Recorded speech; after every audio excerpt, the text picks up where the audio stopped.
Here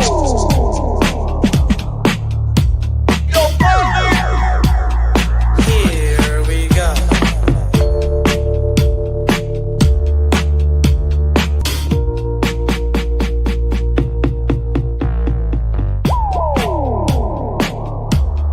Here we go. Okay, and the top of the day to all of y'all out there in the PMP familia, the PMP extended community. Great to see everybody lined up, ready to rock and roll today. We are in the same kind of mindset. I think all of us really. It's a Friday. It's Friday, fool, and I'm feeling really good. Creative Tony looks extra sprightly today with his Cal shirt on. Tony, what lid are you rocking today? I can't make out the imagery or the words. What is that? This is West Shore Lake Tahoe, buddy. West Shore Lake Tahoe. So what is that? A bear? I can't make out the art. What is that? Like I can't see that still. Is it a bear in a trash can? What is that thing? A bear getting into a trash can. Yeah, because because jackasses that rent Airbnbs or VRBOs or Verbos, or whatever the hell you call it, they want to see a bear. So they purposely leave food out or overstuff their garbage cans because, ooh, let's do it. And then let's peek through the windows and see if a bear comes. It's like, dude, because of those people. Keep that voice going. See the bear come. I like that, dude. Keep that persona going. I dig that. Angry, man. Like, seriously, everybody gather around the window. Come on, seriously, let's wait for the bear. Dude, it's a black bear, dude. It's a black bear. They're black bear in Tahoe, right? Is that what you get? Black bears or brown bears, yeah. But, dude, they're the coolest creatures if you just leave them alone.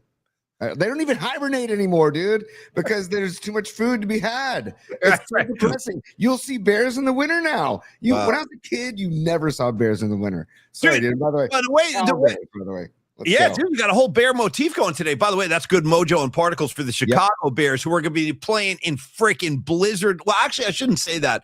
I've heard different reports about the Chicago Rams game. First off, there's no disputing this. The temperature will be sub-zero. They're saying it'll be about 10 degrees, but with that wind coming off of the lake in Chicago, the windy city and all that, they said the wind chill will be like 10 below zero. Rags, in fact, I think you guys are getting pummeled in Jersey, right? Aren't you getting the big snowstorm right now? But in any case, we are ready to rock and roll. Tony's got the bear motif going. I love it. That speaks to the Chicago. Paulie, it's for Jake Tonjes, too. It's my Tonjes Cal Bear mojo. We're getting going, too, because Tonjes, dude, let's go Tonjes. Yeah, dude, it's funny you bring up Tonjes right out of the gate. I have a feeling he might have a lot to say with this game plan this week. He's a very capable receiver. Kyle has called his number different times throughout the season when Kittle hasn't been there, and he delivers. He's not afraid of the big moment. He's not afraid of the big stage. So, yes, Tonjes is going to have a lot to do with this game. Rags, not yet, he says. Okay, we'll get the shovel ready. Rags, you still shoveling, or you got a kid coming to? I hope you got kids coming to do that now.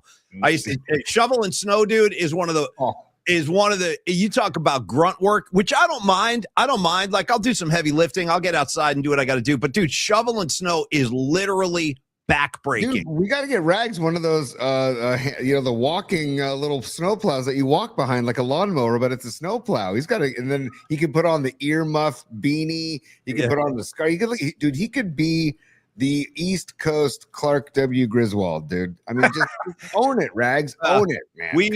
I used to do this thing, Tony, when we had like this. It was like a half circle driveway in front of my house. Not picture like a circle in half. It wasn't a complete thing, but it was like a half circle, like a crescent moon, Paul. Like a crescent moon on a brand new crescent moon. Crickets and cicalas sing, terrapin, foam, foam, foam, foam. Anyway. I used to do this, Tony. I used to. Come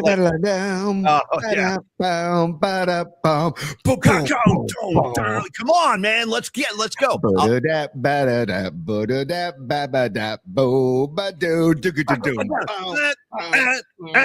Hell yeah, dude. Hell yeah. Oh, you're getting me fired up. I'll be at the Bob Weir ceremony tomorrow. If anybody's out there, keep an eye out. We'll hang out. We'll do a little puff puff give. If that's on that note, real quick, for this weekend, for tomorrow night.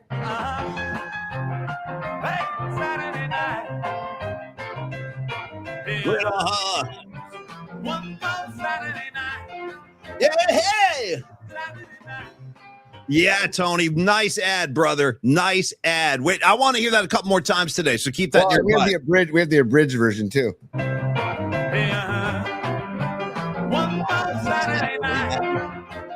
Yeah, dude. Hells yeah. Okay. Tony, we have a lot going on today, so we're going to preview the playoff games. We will do hot and sour picks. We've just basically, since there's only a few games, Tony's going to handle Saturday. I'm going to handle Sunday. We do have our guest DJ coming in today to sponsor the music assignment. We're going to welcome David from Napa. He goes by Napa Dude. He goes by Triple Z. Whatever he's comfortable with. I really look forward to meeting David and hanging out and playing some music. I have my song selected. I'm ready to go. I got the vinyl at my feet. And by the way, I should say this, speaking of music, Tony is in this kind of habit, and I love this. This is a great habit. When he sends me the link for the show, since Tony produces everything you're looking at, he sends me the link to join.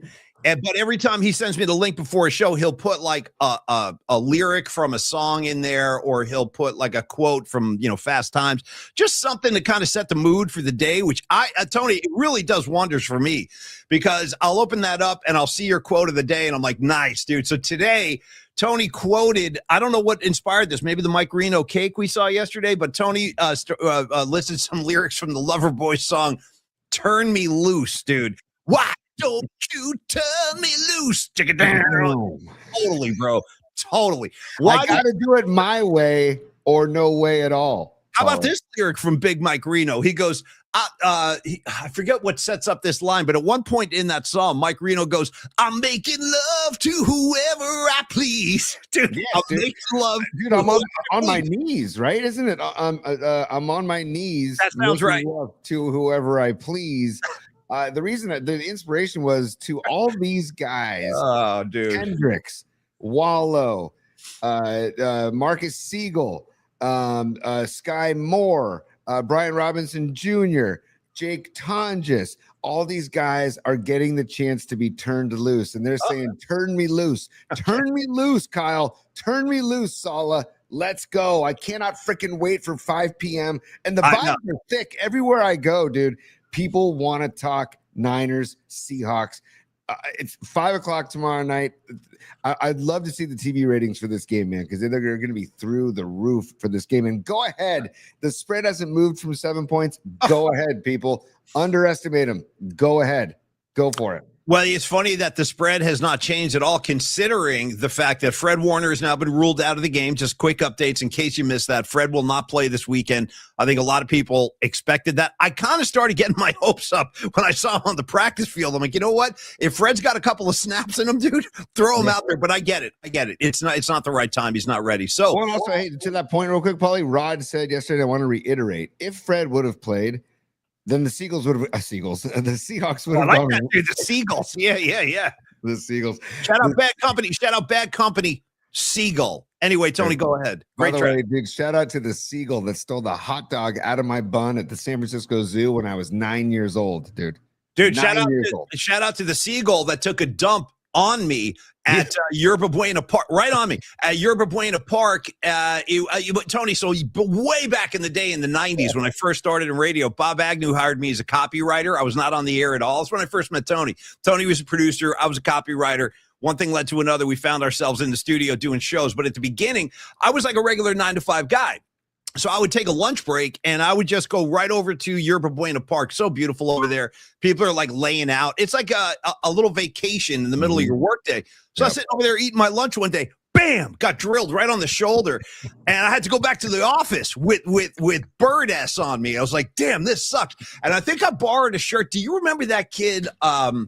Great kid, too. I love this guy. His name was Kevin Aseo. Oh, dude, Aseo rules. Darren Chan is still in touch with Kevin Aseo. Good. Give Aseo my best. I love Aseo, too. He was an Indiana Hoosier, by the way. He was a big Hoosier fan. And we can talk more about that on Monday. We'll set up the national championship. But in any case, I had to borrow a shirt from him because I had bird S on me. But they say that's good luck. So I don't know.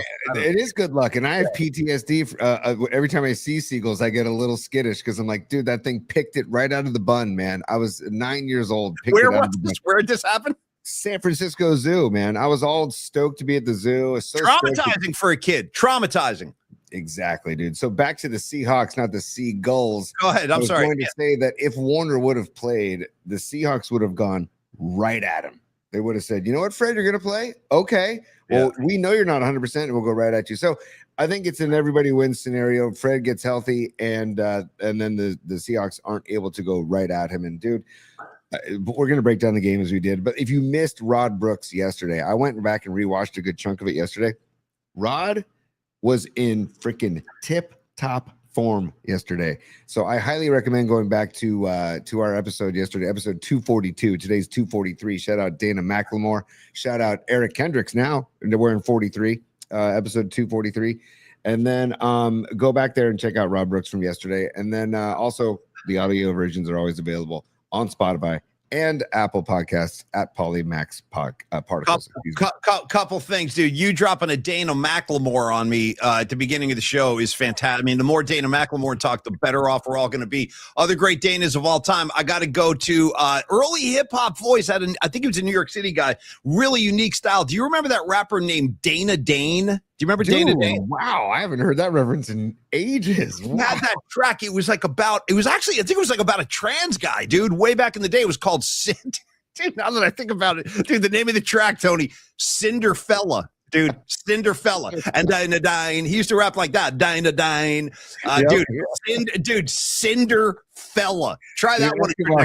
Escobar checking in. He knows Dana Dane. He's checking in, giving Dana Dane some Me love. and you, Escobar. Me and you, brother. Cinderfella, bro. All day long with Cinderfella. Okay. Hey, Paulie, can I do well, hold on a second. Just again. One more Saturday night. Yeah. And then It's business.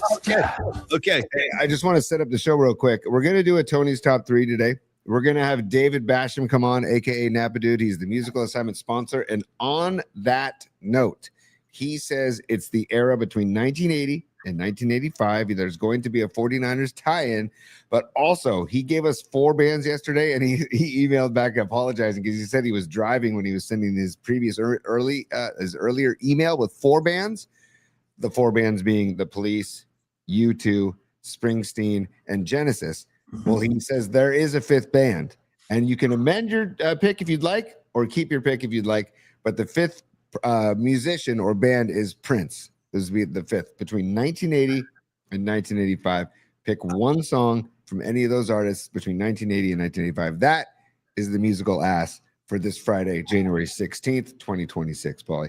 Okay, and I'm going to take about 3, 4, 5 steps back because you and I get distracted. So all you got to do is hold up a shiny object in front of either one of us. We're like, oh, what's that? I'm like, dude, we're just off the track. But I wanted to say way back when, about 5, 6 minutes ago, you said you were talking about the spread and how it hasn't changed. And I said, I'm surprised because I want to finish that thought, dude. That is surprising that Vegas views this game the same way, considering Fred Warner is ruled out, and Sam Darnold now with this oblique injury listed as questionable. He's going to play. Sam Darnold, I would be shocked if Sam Darnold's not on the field. He'll play.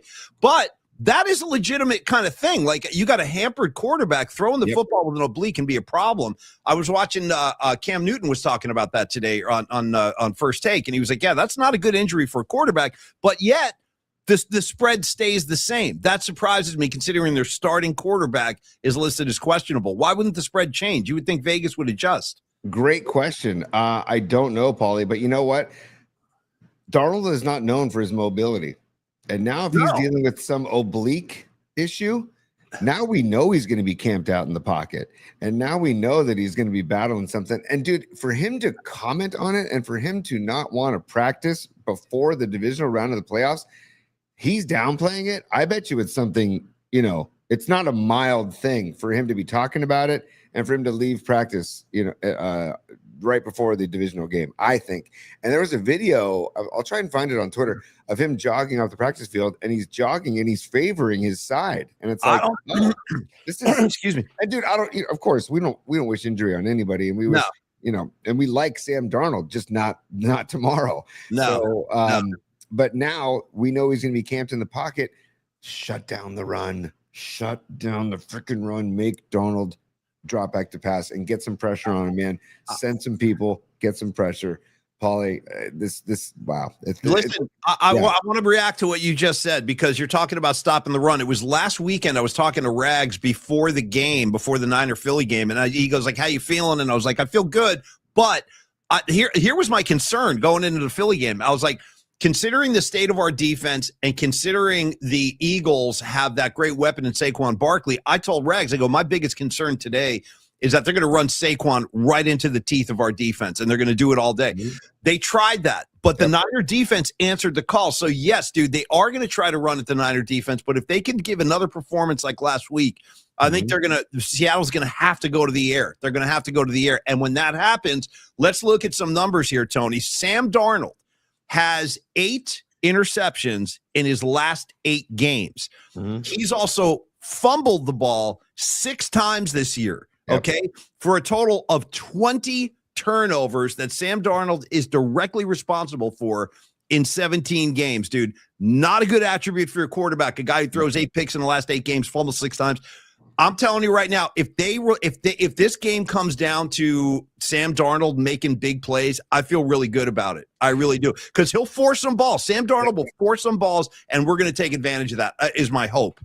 And also, you got guys playing with their hair on fire, with their pants on fire. Guys that are like, "Hey, this is never a shot that I never thought I'd get." Like a guy like Kendricks and a guy like Wallow. All of a sudden, they're playing in the divisional round at Seattle, so you know you're going to get 100% from both of those guys. And then young guys like Upton Stout and Marcus Siegel.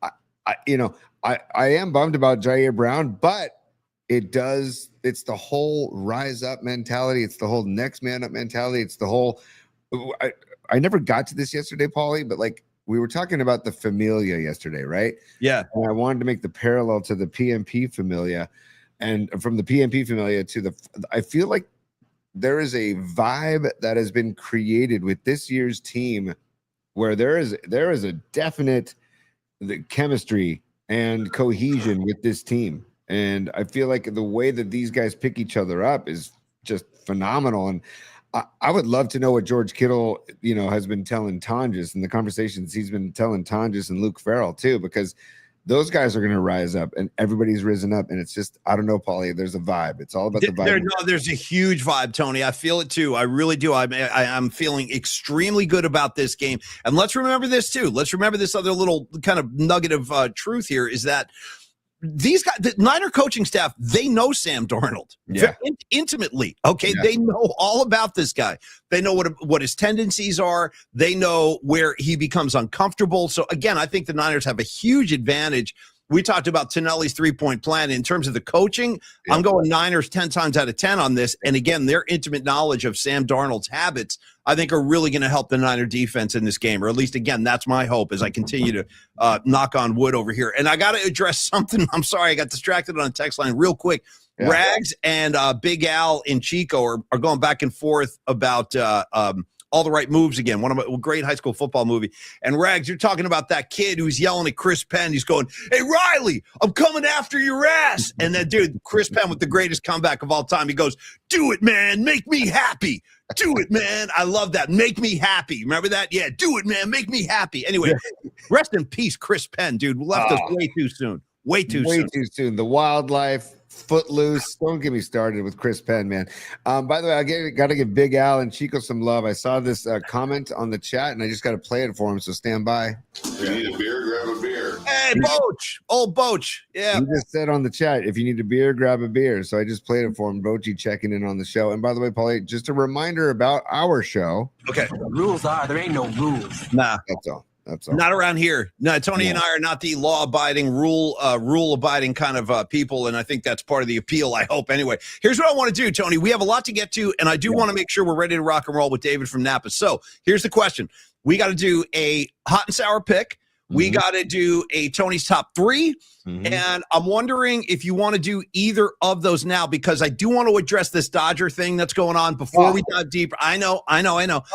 But that's part of the top 3. That's why I'm asking, do we do that? How about we do top 3 right now? That feels like that might be the right move. What do you think? Yeah, and then we remember we want to give love to Stellar Design and Peralta Arts and Longbridge Pizza later on in the show as well. 100%. We can definitely get into a Tony's top 3, Paul. I have no problem with that. It's just, my blood is boiling about this freaking Dodger situation. Not all of us, dude. By the way, Nikki Totoro has spoken, dude, about this state of things, and we can bring in Nikki maybe for the top 3 also. But no, everyone's disgusted, and I mean, like, it's basically the way. Well, I'll let the top 3 address it. Yeah, sorry. Tony's top 3. Tony's top 3. Tony's top 3. Nice and groovy. Yeah, feeding them, dude. It's the first time I've heard the Ducks being fed in 2026. And by the way, looking ahead briefly, forward teasing all the time. Lee Hammer, always forward teasing. Want to remind everybody, we will begin the new PMP 26 playlist today. So the songs that we do with David will be the first installments on our brand new playlist. It's public. So if you're on Spotify, you can listen anytime you want, get a little of that PMP magic in your ears, and it'll be called PMP 26. I already set it up this morning. It's sitting on Spotify. Today, Paulie, is it PMP playlist 26 or just PMP 26? I scaled it down. I streamlined it. I just went PMP 26. Nice and easy. Yeah. I'm going to have to make a new banner for that. PMP 26, and then I'll make one on Apple Music as well. And how many hours? We had like 12 hours of music on the 2025. Well, because we are wondering, do we just keep building on that one and call it 25, 26? But yes, Tony, there's almost 12 hours of music on the playlist we did from last year. And there really is some cool stuff. There's like punk, there's rock, there's some country, there's reggae, there's blues. I mean, there's every genre. And I think this year's will have the same kind of qualities. We'll keep it nice and eclectic and have a good time with it. And if you want to sponsor the music assignment, like David and Napa, the Triple Z man, all you got to do is email the show, make that donation to the show, help support us in the process, and we'll get to kick it around on the air, which is the biggest, I think, plus for in the equation, really. Yeah, definitely, dude. And with the playlist in Longbridge Pizza, Neil Donardi and I were working together last Saturday at a bingo night at our school fundraiser, and he was playing music while I was slicing pies and he was making pies, and we were bingo playing night, Tony. Bingo night. Bingo night. B-I-N-G-O, buddy. B-I-N-G-F-N-O. Yeah. I cannot recommend a bingo night enough these days. It was actually really, really fun, man. But Neil was spinning music while we're making pizzas, and I'm like, I'm like, dude, what is this? And he goes, dude, it's your playlist. And I'm like, oh, because there was cool stuff coming on, and I didn't realize. And he had just put on the PMP playlist 25, and it was good, and it was just spinning really good stuff. So kudos to everybody for chiming in 2025 and putting together that playlist. And here we go, 2026. We will put that playlist together, but we commence forth with the is this the first Tony's Top 3 with you and I in 2026? I believe. Yes, it is. Yeah, this is the first time, and I feel good. Like I've missed the Ducks. I haven't heard that gentle groove in a while. It feels good to hear the music bed again. Might have to ask Dom to make a T-shirt for Feeding the Ducks. Oh, by the way, Dom, I have a great idea. That Big John from the building here at Longbridge Pizza. I'm a Big John fan, by the way. I like Big John. Big John runs the building here. Amazing man, a big 49er fan. He listens to the show and he says to say hello to the PMP Familia. And you've met those of you that met him at our gatherings. He's a huge, big, tall dude, great guy. Anyways, I was telling him because we were looking at some of the posters in Neil's office here in Longbridge, and I said, we need a hippie to start making show posters for big Niner games like this. Wow, that's it. That's an incredible idea, and I can't believe that's never been done before. What an amazing idea that is, right? I was like, and then John goes, "Oh, you mean a hippie like this guy named Dom Peralta?" And I said, "Oh, yeah, maybe I'll bark up Dom's tree." So, Dom, I got some ideas for you, buddy. So it's a great idea, and Dom's definitely got enough hippie in him, and he's got the artistic streak. I mean, he's a very talented artist. So, yeah, I don't want to give him too much work, though. Dom, we need an NFC Championship poster. Chop, chop. You know what I mean? Like we're giving him all these assignments. He's doing his Bobby thing. By the way, one more time before you start your top 3, if any of y'all are going to City Hall tomorrow, Civic Center Plaza to be specific, for the Bobby celebration, look for me because I'll be there. I'll be there wandering around. I'll RSVP and everything. Go with my buddy David Drutz. So if you see Drutzy, you see me, come over and say hello, and we'll hang out. Anyway, Tony, and then I'll be right back for opening kick. Don't worry, I ain't missing that dude. I'll be out of San Francisco by 3:00 at the latest. Yeah. Are you sure you don't want to come by and help me coach 2:30 fifth grade girls basketball? It's tempting. It really is tempting. I would love to watch Olivia play. What's her number, Olivia? She's number 20, I believe. Nice. Just like Garrison Hurst and Upton Stout. Perfect. Boom. Exactly. Yeah. Stand by, Paulie. I have to do this in the middle of top 3. Stand by. Here we go. It's business time. I know what you're trying to say. You're trying to say it's time for business. It's business time. We got Mark Gravy Graves checking in, one of the all-time greats in the PMP Familia. He says, I see new peeps on the chat. hit the subscribe button, hit the like button. We need to hit 2K. Yeah. So, hey, Mark, thank you so much. By the way, look at his profile pic. He changed it. He's got Boston's first album as the profile pic. That's freaking rad. Pretty great freaking album right there. Not a bad track on it. I mean, it's one after another. Just bam, bam, bam. Smoking, got to keep on token. Smoking, mama. I'm not joking. Tony, go ahead. Yeah, I mean, peace of mind. Take you home tonight. Foreplay arrow, long time, Holmes. Foreplay. Mama, it's all right. Let me take you home tonight. Oh, dude, man. I'm a something about you head too. Totally. I'm a big something about you head. Yeah.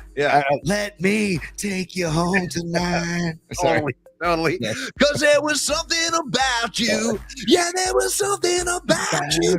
Bam, bam, bam, bam. Anyway. Totally, okay. dude. Totally. Sorry. Tony and I are wound effing up today, bro. Yeah. We did a Turn You Loose jam earlier in the show, doing some Boston's greatest hits right now. I am stone cold sober too, which is great. Me too. I always do the show sober. It's the only way to go, man. I can't involve both at the same time. I got to keep these thing on the track. After the show, whole other matter. But right now, yes, I'm firing on a clean mind. Yes. I've been known to do a night flight with a little buzz. I've seen you. No, I've seen you. Yes. Yeah. It's all good, Paulie. Number one in Tony's top three. Okay. We talked about this with Rob Brooks yesterday, but I want to get just down to the nitty gritty in your dome, Paulie. X factor for the Niners, other than not allowed to say, we've talked about Trent Williams, we talked about CMC, we talked about Purdy, but is there somebody else on either side of the ball, by the way, that is like a player that you expect to be a focal point and a difference maker in the game? I love the question. I want to say two quick things, Tony, before I answer that. And I like that question a lot. I want to go back to your daughter. Sorry, dude, I'm all over the place. I want to go back to your daughter, Olivia's number 20, because I should have said, I said Garrison Hurst. I said Upton Stout. You could even throw Derek LaVille on the pile. We talked about that the other day, unsung. But more importantly, same sport now, you should tell her that number 20 was Chris Mullins' number at St. John's. He wore number 20, Big East Player of the Year, first round draft pick, all that kind of stuff. So just tell her Chris Mullen, when he was shooting baskets in the Big East for St. John's, he wore number 20. All right, kid, that's one thing. Number two, only because you did a little preemptive thing about we do need more subscribers. We do need more likes. Please help us out. It's going to help the show grow. It's going to benefit all of us in the long run. Trust me. I wanted to say I saw a new name up there I hadn't seen before. Tony, the guy's name, Phantom Blot 0000. And what he said was, guys, we need more Blue Oyster Cult. Dude, you came to the right place, because I've been diving into the early Blue Oyster Cult, like Cities Aflame with rock and roll, the red and the black. I'm in. Me and you, Phantom. You let me know when you want to do it. We'll do a whole Blue Oyster Cult thing. No, I don't have any Blue Oyster Cult. All right.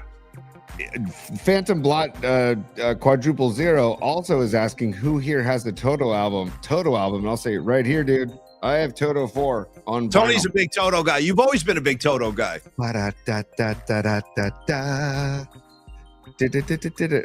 Bless the rains down in Africa, dude. I'm a big fan of Hold the Line, dude. That tune rocks right there. Hold the line. Yeah. Dude, come on. And there's also, I'm blanking on the name of the song. It's a great jam. It's got a great outro jam. Aaron Cass knows Hold the Line. Patty from Napa. I have several Toto albums. I have several. Good. Of course you do. All right, Tony, let me answer your your top three question. Yeah, All right. Go. Which Niner outside of, what was it, CMC and Brock Purdy? Is that what you said? No, I said, and first of all, Rosanna, by the way, the outro jam of Rosanna by Toto. Check it out. All the way, but you get it Rosanna. Sorry. No, you don't be sorry. I love this. Okay, what's the question? Sorry, man. I'm all over the place. Your X factor, and it can't be McCaffrey, Trent Williams, or Brock Purdy. It's got to be somebody that you think is going to be a focal point for the Niners to get the victory in Seattle. I'm gonna go with Jake Tonges. I think we talked about him earlier in the show. I think Jake Tonges, yes, all about the Cal Bears. I like the Cal Bears too, man. I got a real soft spot for the Cal Bears. So I think Tonjes will have a lot to do with this game plan. He's going to be, they're going to need him blocking on running plays. And when he goes out and he sheds a block and gets out in an open space, dude, he can play. He can handle it. So that's my secret weapon of the day. Jake Tonjes, I expect him to factor into this offensive game plan. blocking Beautiful. and receiving. Yeah. Beautiful. And Paul, remember the soundbite, let Dice drink his juice, right? Let Dice drink his juice, okay? I got Okay. there. Hey, Tony, free the thumb drive, dude. Free it. I got it on one of these days. I'm going to empty the goddamn thumb drive, and we're all going to, sorry about that, Kron, but I'm going to empty the thumb drive, and we're gonna get back to where we need to be. That's on me. That's all on me. And I don't really have any way to defend myself, but it's coming. And so hashtag free the thumb drive. You'll get Dice drinking his juice soon. Hashtag free the thumb drive. Let Dice drink his juice. I'm going to set let Kyle be the juice. I think Juszczyk is going to be a factor Yes. tomorrow night as well. Great. So, and I think I just saw a couple comments saying juice as well. So I think Aaron Kask, follower 795. They're both saying Captain Leisure. Say, what's up, Captain Leisure? How you doing, brother? I owe you a phone call. By the way, Captain Leisure and I are going to see Gary Clark Jr. in a couple weeks. Can't freaking wait for that at the Guild Theater. But yeah, juice, dude, juice. Because I feel like sometimes our defenses forget about his pass catching abilities and his yak. Dude, his ability to catch the ball in the flat and do some damage like he did last week, just burying himself into that DB. I forget his name. His number He just 32. put his helmet right into his chest. It was beautiful. Yeah. Kyle I love these Ivy League guys that are badass football players. Like, they're out there. Do you remember the guy? The Niners had a tight end named Eric Johnson, who was from Yale. Pretty good player too, Eric Johnson. And he went on to marry Jessica Simpson. Remember that? Right. I think, are they still together? I think they might be. That's a good question, man. Anyway, my point is Kyle Juszczyk is a Harvard guy, and I love these Ivy League boys that find their way into the NFL. It's pretty wild, man. I don't know how those guys do that. Keep up an Ivy League GPA and play football. Like, how is that even possible? Well, it's like going to Cal. It's like going to Cal or Stanford and doing that.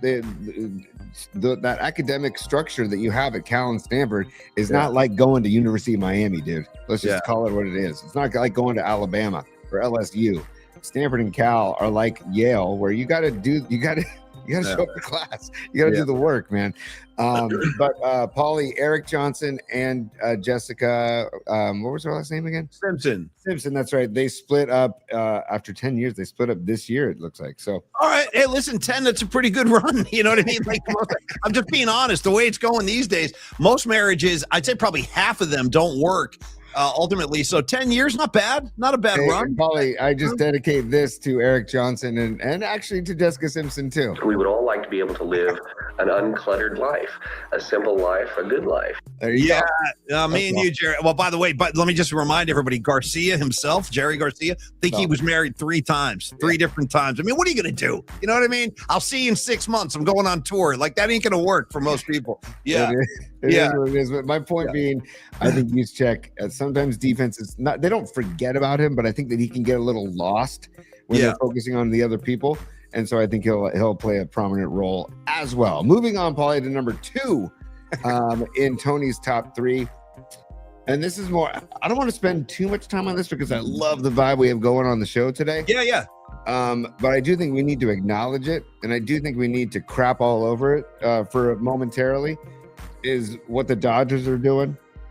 And what they just made another 4-year, $240 million signing of Kyle Tucker. And it's like, so here's something I read last night, Paulie, and it just chapped me, dude, is that they have a $2.1 billion payroll, number one, and just their luxury tax of about little under $170 million, just the tax that they have to pay is more than some teams' entire payroll. Oh, yeah. What are we doing, MLB? So my question to you, Paulie. 8 of their 9 starters are making north of $10 million.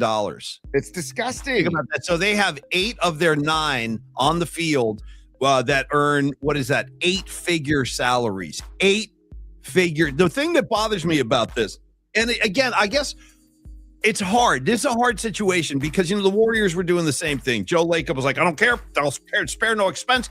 All the penalties he had to pay over the years, getting guys like Kevin Durant to come in, even DeMarcus Cousins at that point. I mean, they didn't throw the Brinks truck at him, but he got penalized so many times, and we were all for it.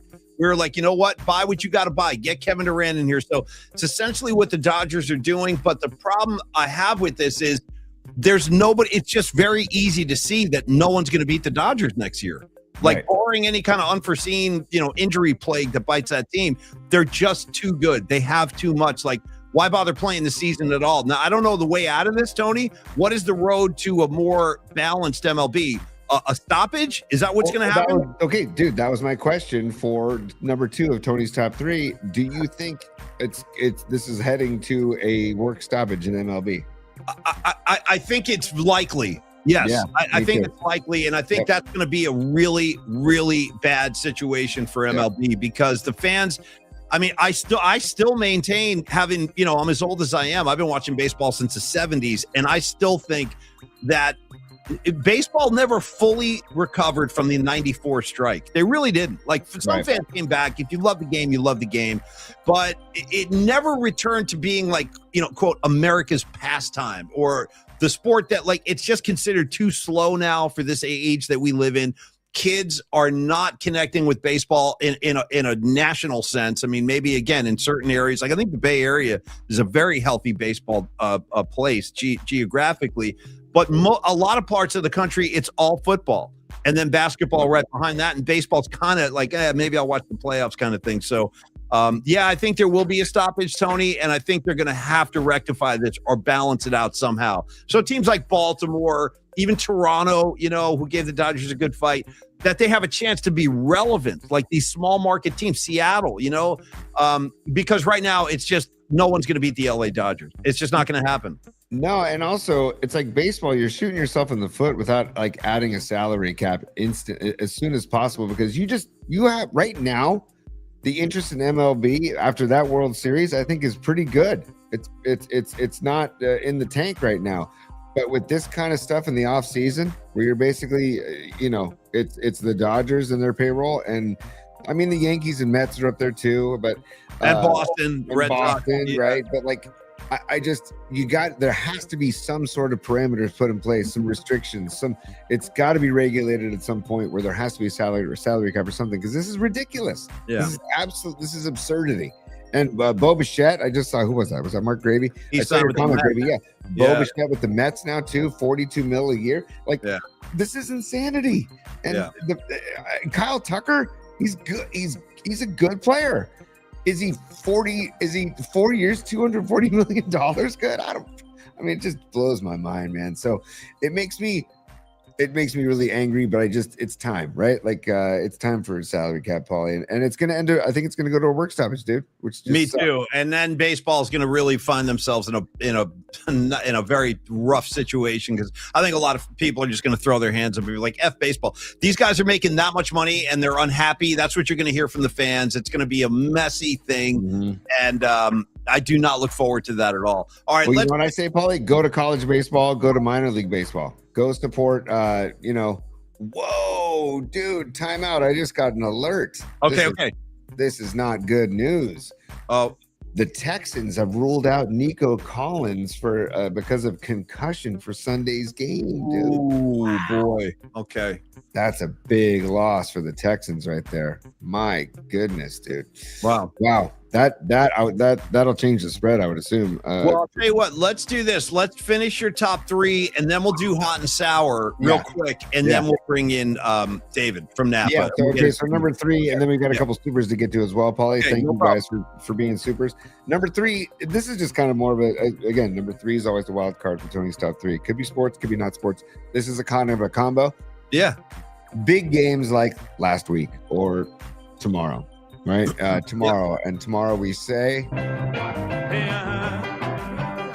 more Saturday night. all right, so it's Saturday, one more Saturday night. They got sprinkled the Bob Weir particles all over. I love that you're doing that, dude. I'd make every time you're playing that, dude. It's like lifting me a little bit. I love that. Yeah. Good. Hey, on the Saturday night. Yeah. Come on. So when you watch these games, are you festive and want to be with a group of people, or do you want to be hunkered down, slippers, fire in the fireplace, You know what I mean? Maybe even your robe. Maybe I don't even know. I would say this. I what's have your become. scene? Yeah, I totally get the question. Over the years, dude, I've become what I would refer to as an isolationist, where I don't really want to interact with anybody during games, dude. I can't. Like, I'm not built for it anymore. I mean, I was a season ticket holder for a long time, Right. so I used to go to all the games. And then the reason we stopped doing that when we canceled our season tickets when we had our kids. You're having two babies and trying to deal with Sunday, it was just too much. So we let the tickets go. And there in my younger years in New Jersey, when there was no satellite TV and stuff like that, I used to have to go to sports bars a lot to watch the Niner games because they were not on the East Coast. So I've done that too. And at this point in my life, dude, I just can't deal. I don't want to hear stupid comments. I don't want to hear anti-Niner rhetoric. I don't want anybody interfering. A lot of times I don't even pick up the phone. I'm not texting with anybody. I just want I want to lock in on the game. And again, I'm an isolationist. So that's going to be that's my thing tomorrow. When I get back from San Francisco after the Bobby celebration, I'm just going to lock the door and I'm going to draw the shades. And I don't know if there's going to be slippers involved, maybe, but I will tell you this, there's not going to be anybody else around. I'm going one-on-one with this bad boy. How about you? Same question. And we'll do also the chat's on fire. Hacksaw Montana says, I'm going to have a 4-pack of tall boys, a fire going at the cabin, and locked in. Family will need to fend for their dinner. That's what I'm saying. Yeah, you're on your own. Saturday, you're all on your own, bro. Yeah. Figure it out. Grilled cheese sandwiches ahoy if that's what it takes. But don't look at me. Yeah. Escobar says, leave me the F alone during a game. Stevie B says, I was insufferable during the Eagles-Niners game. Dude, that's great stuff, you guys. I totally get it. I totally get it. Here's my thing, Paulie. I'm not at that stage yet, but I am very selective at where I will go if it's not my own place and who I will be with. Right. So last weekend was just our dear friends, the Hannahs, and they have a son and a daughter that are the same age as my kids. Any relation to Hall of Fame offensive lineman Jack Hanna? Throwing it out there. You never know. I think he was a Patriot in the 70s. I'm not sure. I think he was, right? Jack Hanna. Yeah. And anyway. not part of the Hanna-Barbera team either. Which is unfortunate because if he was, he'd probably be living in Malibu right now on the you know what I mean? Just hanging out with like Don Henley, drinking pina coladas and stuff. Yeah. Also not related to Daryl Hannah either. So unfortunately. Right. And now you got to go through Neil Young. If you want to get to Daryl Hannah, you got to talk to Neil. He's got that on lockdown, man. Living in some teepee. They really are. They live in they have like a teepee in their yard, Neil Young. They do. I mean, they hang out in there. They hang out in the teepee. It's a true story.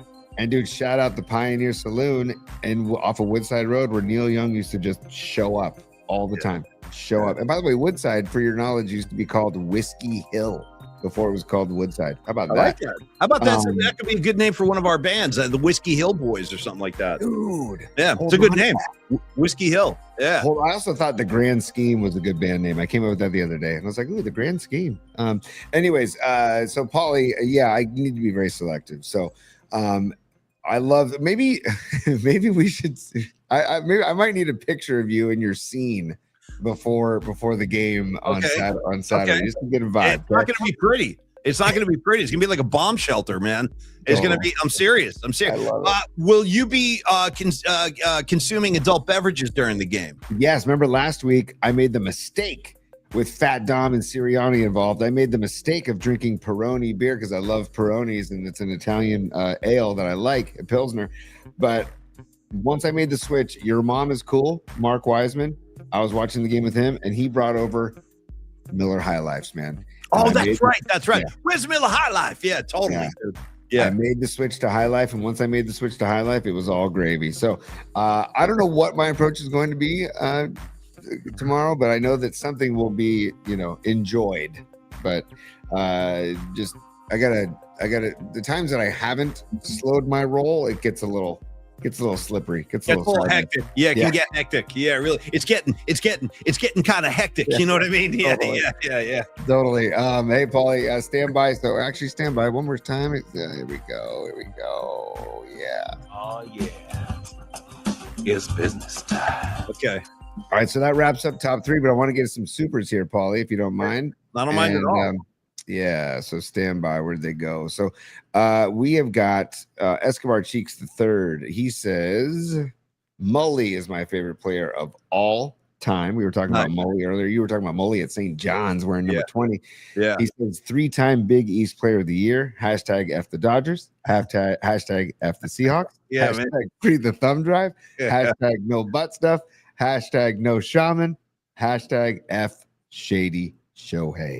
Dude, F Shady Shohei into oblivion. He's probably loading up on all of his performance enhancing supplements that he enjoys, and see if he can get one of his other best friends jailed during this offseason. Thank you, Escobar. Thank you, Cheeks. I appreciate it. And yes, to all your hashtags, 100%. And Escobar chiming in one more time as a super. He says, and thank you for the double super. He says, I'm gonna say the wide receivers will be an X factor on Saturday. He says, and then he says, hashtag be meat curious, hashtag Niner take over Seattle, hashtag F that gum chewing POS. Yeah, that's Pete Carroll. Yeah. Who's doing the 12th man? I know. And then hashtag original 12th man is Texas A&M. Oh, he's true about that too. Yeah, so great call, Escobar. And yes, dude, Pete Carroll. And by the way, hey, Seattle, careful. You're putting Niner blood up there to raise the 12th man flag, by the way. Just a reminder that Carroll was a Niner before he was a Seahawk. So shout out to Pearl Jam blood, Tony. Okay. And blood. Okay. Let's get some. Sorry, Paulie. Sorry. We don't need no stinging badges as a super. He says, give us the thumb drive sung to give us the thumb. Give us the thumb. What drive would you like? Yeah. Give us the thumb. Give us the thumb.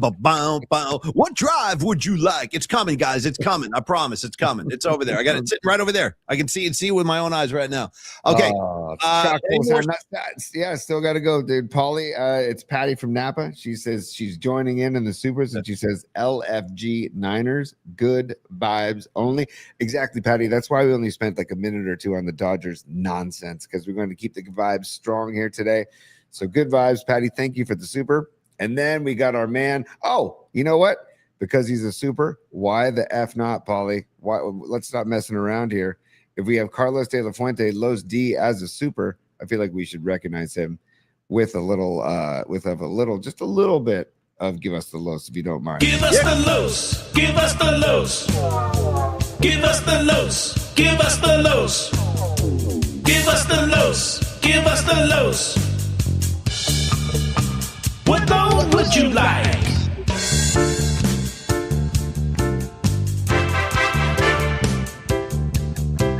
Yeah. Give us the los.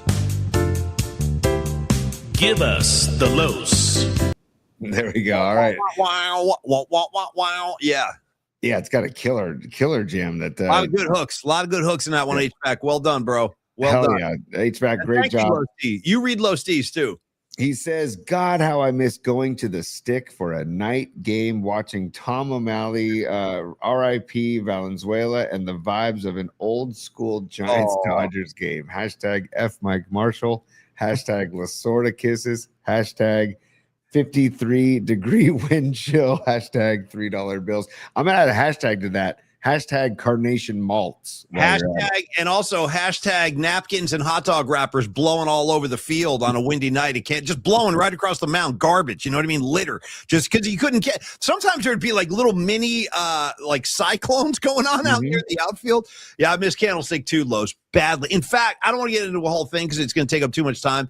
But all this talk about injuries and the power plant and the electrical currents that are so close to the Niner practice field. Tony and I came to a decision last night. Listen, this is final. Somebody needs to tell Jed York, we've made a decision. It's time to bring the Niners back to San Francisco. It's time. It's time. Yeah. We tried it. We went down there. We did it. We did your thing and all that. And it's been one thing after another. The seats are too hot. The traffic sucks. Getting in and out sucks. I think it's time to bring them back to San Francisco. We'll get into that next week, though, Tony. I don't want to that's too big of a discussion. Yeah. No question, dude. And one final super, Los D. Thank you for the super, brother. Yeah. And I hope you have a great weekend, Los. And we'll be talking all weekend. Candlestick Kid says, happy Friday, PMP Mafia. 49ers are going to dominate. So, Candlestick Kid, thank you for the super. I'm with you, Candlestick Kid. I feel really confident, too. All right, Tony, can we do a long bridge spot? And then a speed. I'm talking speed, hot and sour, bro. Speed. Let's get it done in like You get a minute, I get a minute, done. And then we'll go to the music assignment. Fine. Done. Okay. Go. Okay. So Longbridge Pizza, the perfect place to be this. By the way, Golden State Warriors, another nice win last night, taking care of the Knicks. I didn't really get into that. And the Sharks, dude. I just want to shout out the San Jose Sharks while I'm in the oven. I got so lucky yesterday. I was watching Sharks Capitals. I happened to turn on the game during the second period. Sharks scored all three of their goals like in a 4.5 minute window of time. It was like goal, goal, goal, Sharks win. So another nice win for the Sharks on the road. They're in Detroit today. Warriors are off tonight, but a nice 126-113 win over the Knicks last night. Charlotte coming to town on Saturday. So we will get there. Right. Listen, Warriors are playing good basketball, 23-19 overall, 4 games over 500. I like what I'm seeing. Anyway, the reason I bring all that up is because if you're going to the Warriors Charlotte game tomorrow night, you know what to do. You know the plan. It's a two-step hit. Mike Damone has a 5-point plan. Paulie Mack has a 2-step plan. 1, get to Longbridge. 2, walk down the street to the Warrior game. That's all it is. Nice and easy for everybody. And after I'm talking, enjoy one of the greatest meals you're going to have. You can work off all those calories by just walking down to Chase Center. Great exercise, getting that walk in. You're burning calories. You're burning lean tissue. It's good for your head. And join the Vibe Tribe. You'll see why we sing the praises of Steven so often, of Andre, the whole gang of these guys down there. It's just a great vibe when you walk in there. Hence the Vibe Tribe. That's kind of the Polymac Particle handle for those guys. They have their Vibe Tribe. We have our PMP Mafia, the PMP Familia. We're all kind of coexisting together. And then Neil Denardi, man, the guy behind the whole movement down there. I cannot say enough good things about him as a human being. We hung out with him. We went to go see Primus with him a couple of weeks ago. Great night out with Neil. And I told Neil, dude, before, I don't want to mention any names, but we were eating pizza in Berkeley. And I was like, you know what? I'm not falling for this. This isn't moving me in one way or another. Remember, we had all those pizzas on the table, and I told Neil, I'm like, Neil, this stuff ain't even close to what you're doing. I mean, I'm just letting you know. That's my perception, and I'm a tough critic when it comes to pizza, and I have given the stamp of approval, my endorsement of Longbridge Pizza, and I know you guys are going to agree. Believe me, guys like me and Stevie B, former New Jersey guys who used to eat pizza all the time, this is legit. Longbridge Pizza is effing legit. Try the sourdough crust. You're never going to want to go back. Tony, I'll let you take it from there, but thank you for all you do, Longbridge Pizza. Thank you, Neil Denardi, and go Niners, bro. We'll see you soon. One of our members of the PMP Familia, Rising Wolf, was at Longbridge Pizza last night. Went to Longbridge before the Warriors-Knicks game. Nice win, Dubs, like you said. And Rising Wolf was there to get his pizza and beer on before walking over to Chase Center. And Paulie, also, Neil Denardi was doing a pop-up. He does pop-ups all over the peninsula.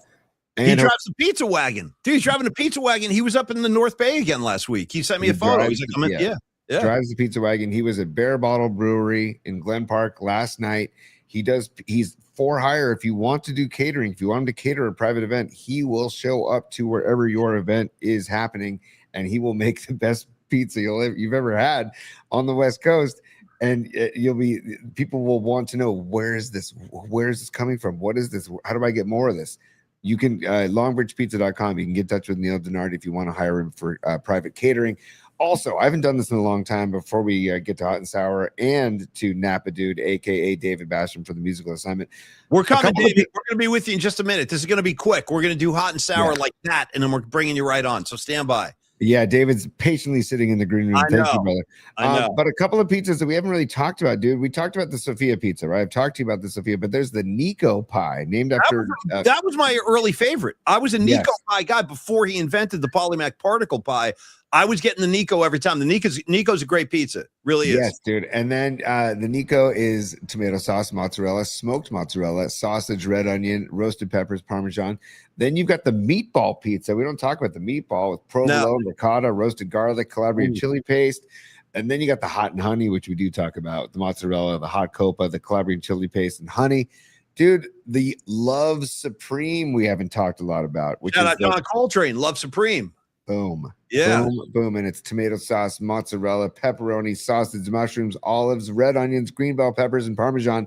And by the way, they make the tomato sauce in-house. They don't just crack open a No, can. the tomato sauce is a serious thing now. He's not playing games. He's very careful selecting his tomatoes. We've actually had a conversation. And by the way, I might have to issue like a dare to Neil Denardi right now, since we have a John Coltrane Love Supreme pizza. Maybe in 2026 we invent a Miles Davis kind of blue pizza, or Tony, how about a bitches brew pizza, dude? I was just thinking bitches brew. Give me a large bitches brew to go. I would just like to say that. I'd love to place the order. Yeah, give me a bitches brew and a Love Supreme. I got to go. Anyway, but Tony, go ahead. Last thing is there's another pizza called the Island Vibin'. And I know that pineapple is a polarizing topic when it comes to pizza, but listen to this pizza, though. It's tomato sauce, mozzarella, cheddar, jack, blend of cheeses, pineapple, pepperoni, hot copa, red onion, scallions, and Calabrian chili paste. So it's a take on your classic Hawaiian pizza. And I can go either way on the pineapple. I don't seek it out, but if I'm served it, I'm going to eat it and enjoy the hell out of it. So the Island Vibin' pizza is another good option. Just some other pizzas, just let you know, at longbridgepizza.com that you have a ton of options. And again, the beer selection's phenomenal, and it's all local breweries that Neil supports, because Neil believes in supporting local breweries. Neil and Andrew have done this for 11 years now, or 12 years. Is it 12 years? And they're kicking ass, and they're going to be around for a long time. And we love being partners with them. Paulie, take it away. Okay, final thing comes from Don Peralta, our art director, and one of our creative guiding lights. He goes, guys, we need a Bob Weir pizza down there ASAP. Dude, how about like the estimated profit pie, or give me the, or just give me, how about like we're hungry, like a WEIR, we're hungry pie, where you throw, what would be on a Bobby pizza? I'm not sure. Ooh, great question. Smoked sausage, y'all, with a little bit of sweet honey pepper. Like, I don't know what Bobby would. We're gonna have to think about that. We really are. But yeah, a Bobby pizza is a great. Maybe there's a one more Saturday night pie, and they serve it on Saturday nights. Maybe it's a hell in a bucket pie. How about a black throated pie? How about a black throated pie? How about a Mexicali pie? A big river pizza? Anyway, we'll talk about it. Thank you. Great idea by Don Peralta. Okay, Tony, here we go. Get me out of the oven, because it's time for Speed, Hot and Sour. You may or may not play the opening song. If it's up to you, I don't care. The clock's ticking. Totally up to you. But we are going to go do Hot and Sour picks. Tony's going to take Saturday. I'm going to take Sunday. And however you want to start, it's fine with me. Stand by. Where is it? That's all good. Oh, come on. It's been so while since we played it. So I had it loaded, Paulie. I apologize. You're good. We don't need it. We can keep moving. We can stick and move. Yeah, I guess we're going to have to, unless I find it here. Oh, no, there it is. Here it is. I got it. Here it is. Okay. I don't know. What do you...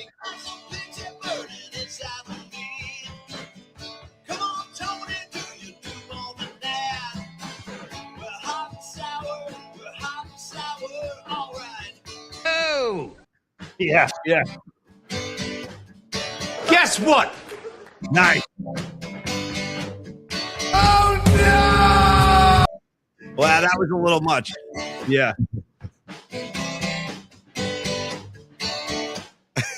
No, the Aussie one didn't work, but everything else was money, Tony. Everything else was money. Okay, Speed, Hot and Sour picks. They're coming at you fast and furious. Tony, you take Saturday. You're on the clock. Ready, set, go. And by the way, I'll give you the spreads. Let's get to make sure we got the updated Vegas spreads. I got them in front of me right now. Tony, stand by. The Bills at Denver. No, that hasn't changed. Broncos are still giving 1.5. Tony, go. I'm going to start with the Niners. I'm going to go work backwards on the day. I think everybody knows how I feel and how we feel. You just take the points and you take the Niners. You take 7 freaking points and you take the Niners. I still can't believe it's 7 points. I'm stunned. Yeah. I really, but it goes to show you outside of the Bay Area that people just pay attention to the surface. You know, they're not doing their homework, Paulie. They're not listening to Rod Brooks yesterday. Break it down. They're not watching Trent Williams move 3 people at one time. They're not watching Ricky Pearsall get separation if he plays. Oh, there's a clip we got to play before the end of the show of Rod Brooks, Dante Whitner, and Patrick Willis talking about that exact thing. So I'm saying, and if you want to get like crazy, if you got some extra dough around, I would say take the Niners money line, and it's plus 290. So if you bet $100, you win 290. That's what I'm saying. That's how I feel about this game. And it's just something about the vibe of the team and about the everybody rising up for each other. And there's I don't know, man. Darnold's due. Let's just put it that way. And we like Darnold, but Darnold is due. He hasn't had a turnover against the Niners in both games this year, and he has 20 turnovers on the season.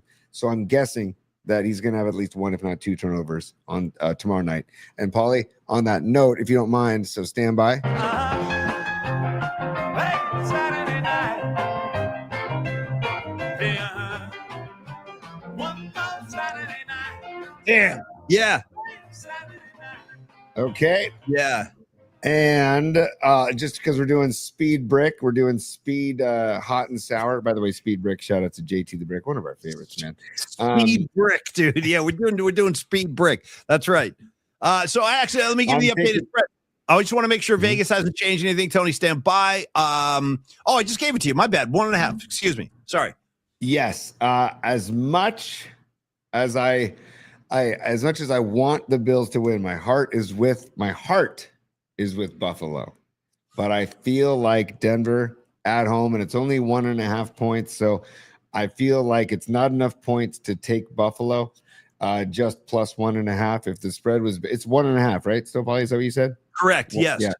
I don't think it's a big enough spread. I think I got to go with Denver here, minus 1.5. I think the game's going to be tight, but I think the home field advantage, I think the rest for Denver, and I think Buffalo's banged up, man. And I want Buffalo to win the game. So I hope I'm wrong here, but I'm taking, especially for Dr. Matt Young's case, because he's a huge Bills fan. So I hope I'm wrong, but I'm Broncos minus 1.5, Paulie. I think your picks are pretty spot on. And by the way, only because you said I feel about 6 or 7 times during that whole breakdown, let me throw this out there. Greatest feel songs of all time. Here they come. 1, Feel Like a Stranger, Grateful Dead, Bob Weir. Number 2, I'm going Feeling That Way by Journey, old school Journey. Feeling That Way. Great track.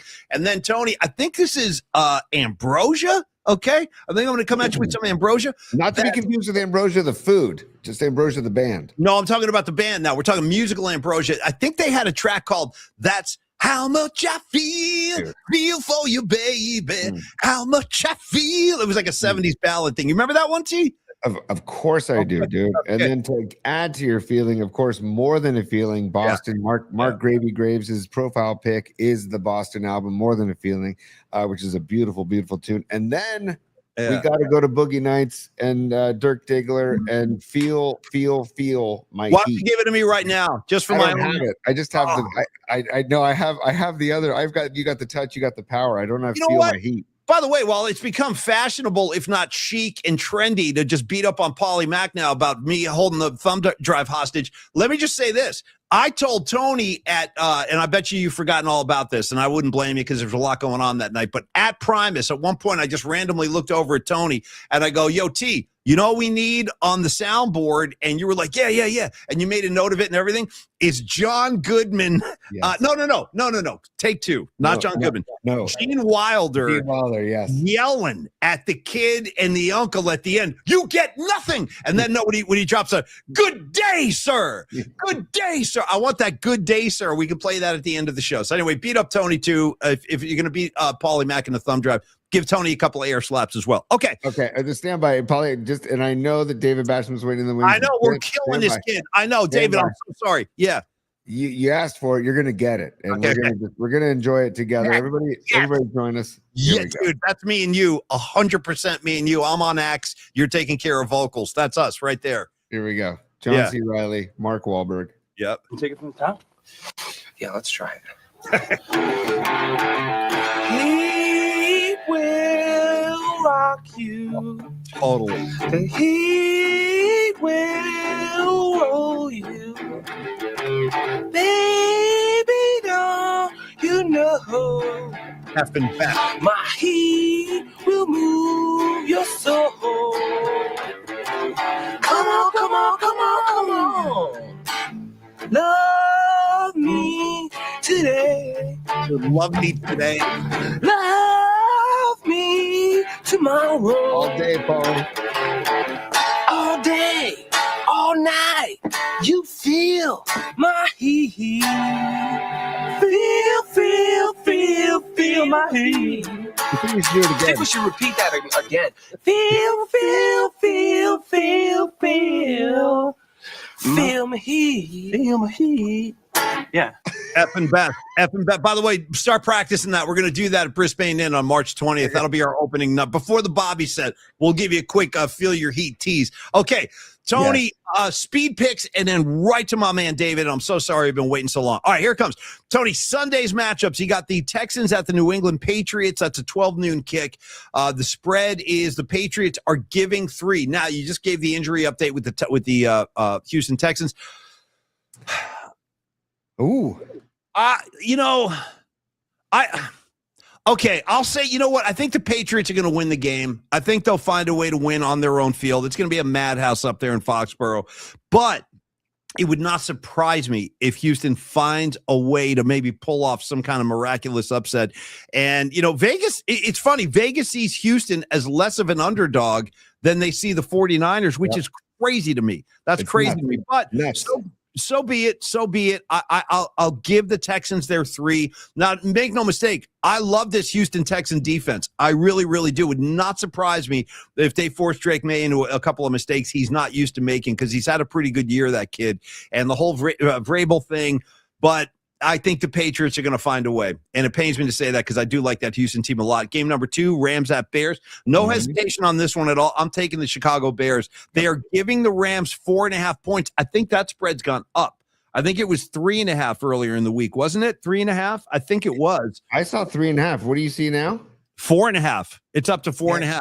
Out of here. Yeah, well, I'm telling you, that's the weather. The weather is going to be a factor in this game, and that should favor the Bears and not the Rams, dude. It's 4.5. The Rams are favored by 4.5 points. The spread went up.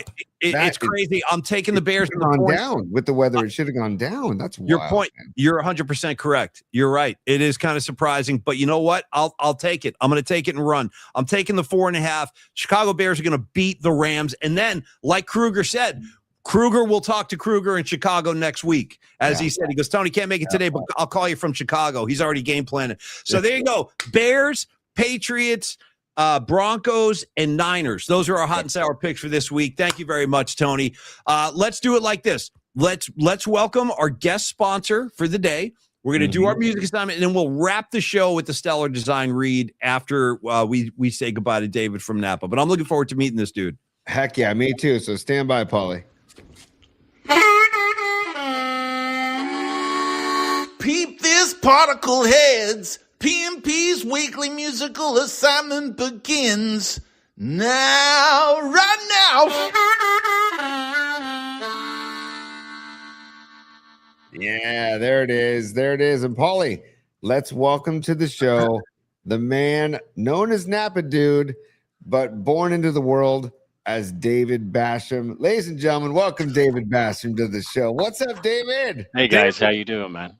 First of all, dude, we're doing great. I want to shout out immediately the sound quality of a David from Napa, the headphones, the preparation, man. I had to do it, man. I had to do it. I mean, I love you guys. Now, listen, before we get going, I got to give you guys compliments. I mean, I'm chilling in the green room.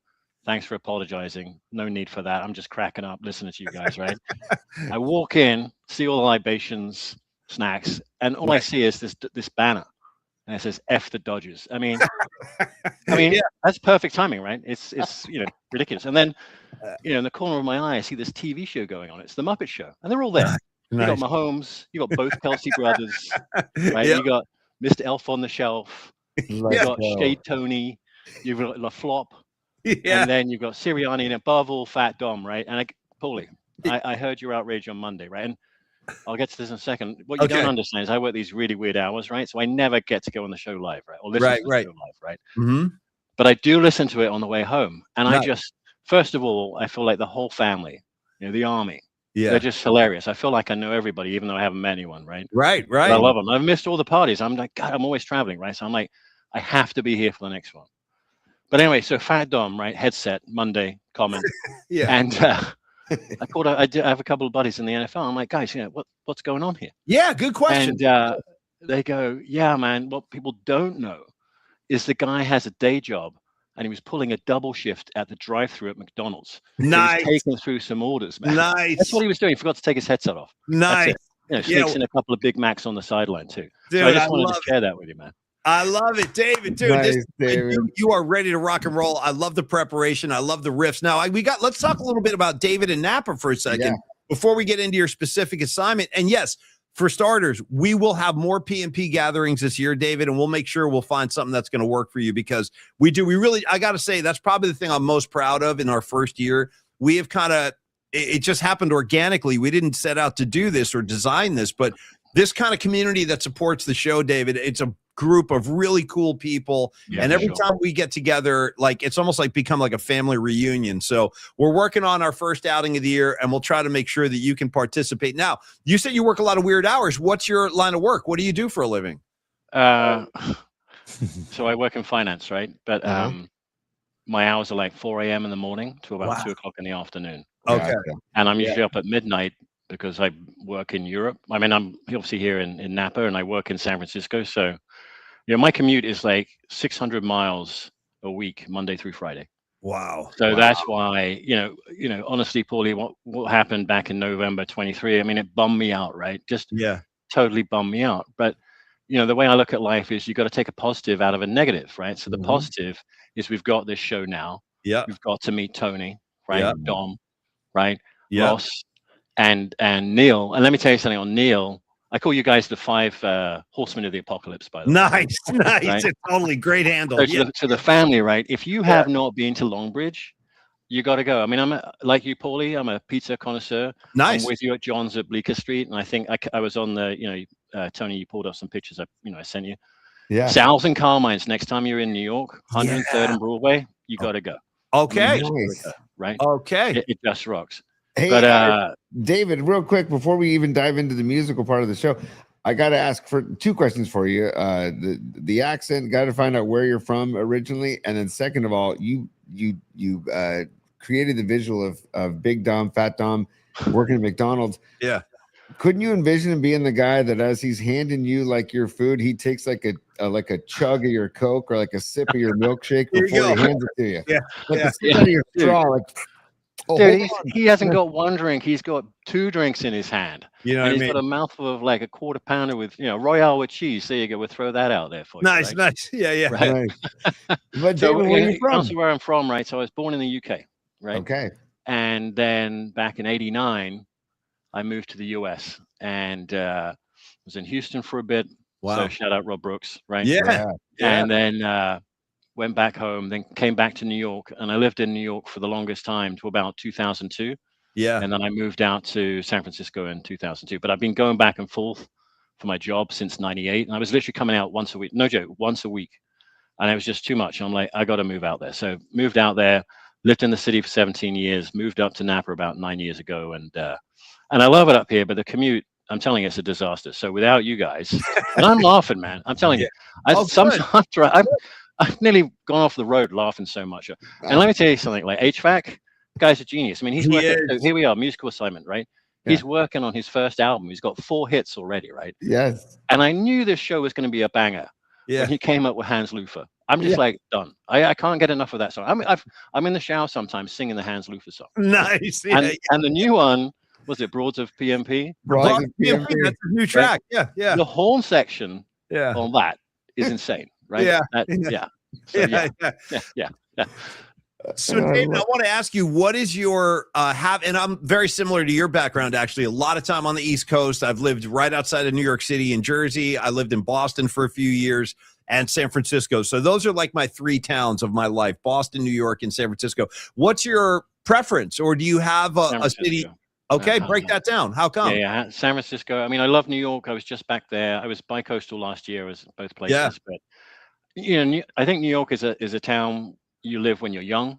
Yeah. Right. Or you're really old and you got a lot of money. That's it. You got to have the dough. And I told my daughter, she lives there now. That's why I went to see her. And I said, just stay there for a bit, but leave before it burns you out, because it burns everybody out.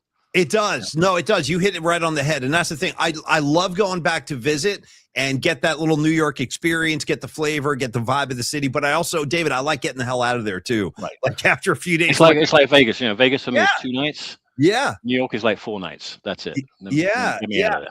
And how often, last question about you, Dave, and your background, how often do you get back to the UK or get back to London or England or any of that? Yeah, I mean, I go back, I don't know, twice a year. I mean, I got a lot of friends. The thing with me is like I got a lot of friends around the world, so I try and go and see them all. So when I go to London, I go to Europe, I'll go to Australia. I got different friends around the country. So, it's crazy. I live a crazy life. Don't get me wrong. Well, hey, David, buddy, go ahead, buddy. Go ahead. Real quick, I don't know if you know this band, but I'm a huge fan of this band out of Leeds, and their name is the New Master Sounds, and they are a funk boogaloo band that is heavily influenced by like bands like the Meters and a lot of the soul and funk from the 70s, but they're modern day. I just saw them at the Fillmore about a month ago. Check them out. And I got to check them out because, like, I love the whole soul and funk scene from the 1970s, and onto the 80, 85. We'll come back to in a minute, but I sort of first was in this whole soul thing. So when Paulie, you gave the shout out to Luther, I was like, damn. I'm like, okay, you're going Luther. We got to go Freddie Jackson. We got to go Shalimar. We got to go in there. And Tony, back to you, 77, right? Or Leeds, right? The only thing I know, Leeds for me is like the Who live album. Yeah, 1977. Live at Leeds, man. Yep. Right. Yep. Yeah. Oh, Live at Leeds is amazing. That was I just saw that it was available at a record swap, and I'm like, okay. My only thing with that is because I'm a huge Who fan, David. I love Pete Townsend, and I gotta say, if you're gonna buy Live at Leeds, make sure you get the reissue because the original release of Live at Leeds was just a single album. Now they have a triple album where it's like they perform all of Tommy, start to finish, every single track, and they do a very long set before that. So that's my advice. Anybody picking up Live at Leeds, which is a must-have, one of the greatest live albums ever recorded, definitely get the expanded issue because it's really good. Yeah. And then just one more thing. I don't want to take up too much time. No, you're good, man. Come on. I love it. I just want to remind everyone, right, that the whole particle thing started back in 2010. Yes, right? Correct. Which is when the Giants had to win the last game of the season to get to the playoffs. No one expected them to be there. I remember sitting in the stadium in May, 5,000 people in the stadium. Yeah. Right? By the end, packed. We know the rest is history, right? Yeah. So the Particles is alive today for the Niners. And the tie-in, Tony, I was telling you, for the Niners is like, so in 80 to 85, I was at boarding school in the UK. There's a place called the Isle of Wight, an island surrounded by sea, miserable. Wow. Place, right? Okay. But I had a great time. And that's when I sort of got into the music scene, because what else was there to do, right? Everyone was just listening to music. Everyone had Walkmans, the CDs hadn't really arrived yet. No one had a record player at the time. I had one back at home, whatever, right? Yeah. But I had this history teacher, and he was an American guy. He was called Mike Platt. I'll never forget him, right? I was an absolute imbecile in his class. Never listened to him, class clown. I had ADHD at the time, never knew it, of course. Right. Me and you, buddy. Same here. Yeah. I'm like you, Paul, like, squirrel, I'm off. Like, forget it. I mean, I'm all over the place right now, right? Right. And so because fun. of him, right, he taught me about baseball. So that's how I fell in love with baseball, because he was a massive baseball guy. And American football. Now, at the time in the UK, back in 1983, they started to show American football with the main event was the Super Bowl. That's when the Raiders were, right? The Raiders played the Redskins in 83. Yeah. 1985, January 85, we know what happened then, right? Niners against Miami, right? I knew nothing about the Niners. I couldn't even tell you where California was. I couldn't even tell you what a Niner was. I had no idea that I was going to move to America, right? Even though, so I was 17 at the time. The year before, I was with my dad. We went to Cape Canaveral to see the whole, space shuttle thing. Wow. And I turned to my dad and I said to him, and he remembered, he's passed now, but he remembers this whole conversation, sitting in the bus, going out to Launchpad. And I said, one day I'm going to live here. And he just laughed at me. He says, how are you going to do it? Because I couldn't do it, right? Wow. Yeah. And I just said, I'm gonna find a way. Anyway, so back to Platt, great guy, right? Cool. Right. And so he goes, do you want to make a bet? And then, I mean, I'm a student and he's a teacher, and he's trying to let's down the rabbit hole of betting, right? And I said, yeah, man, I'll take the Niners. I'll bet you £5, and they won. And to his to his credit, he paid me the £5, which back then was a lot of money, right? Yeah. So that was it. So I just feel like where we are right now, and I hate the Seahawks, man. Yeah, I was at the gas station 2 nights ago picking up a coffee. And the two guys behind the counter were just, having an argument. One guy was a Niners fan. One guy who's from here was a Seahawks fan. So I got into it with him. I said, okay, tell me why. And he goes, well, my girlfriend's a Seahawks fan. Ah, And I said, what?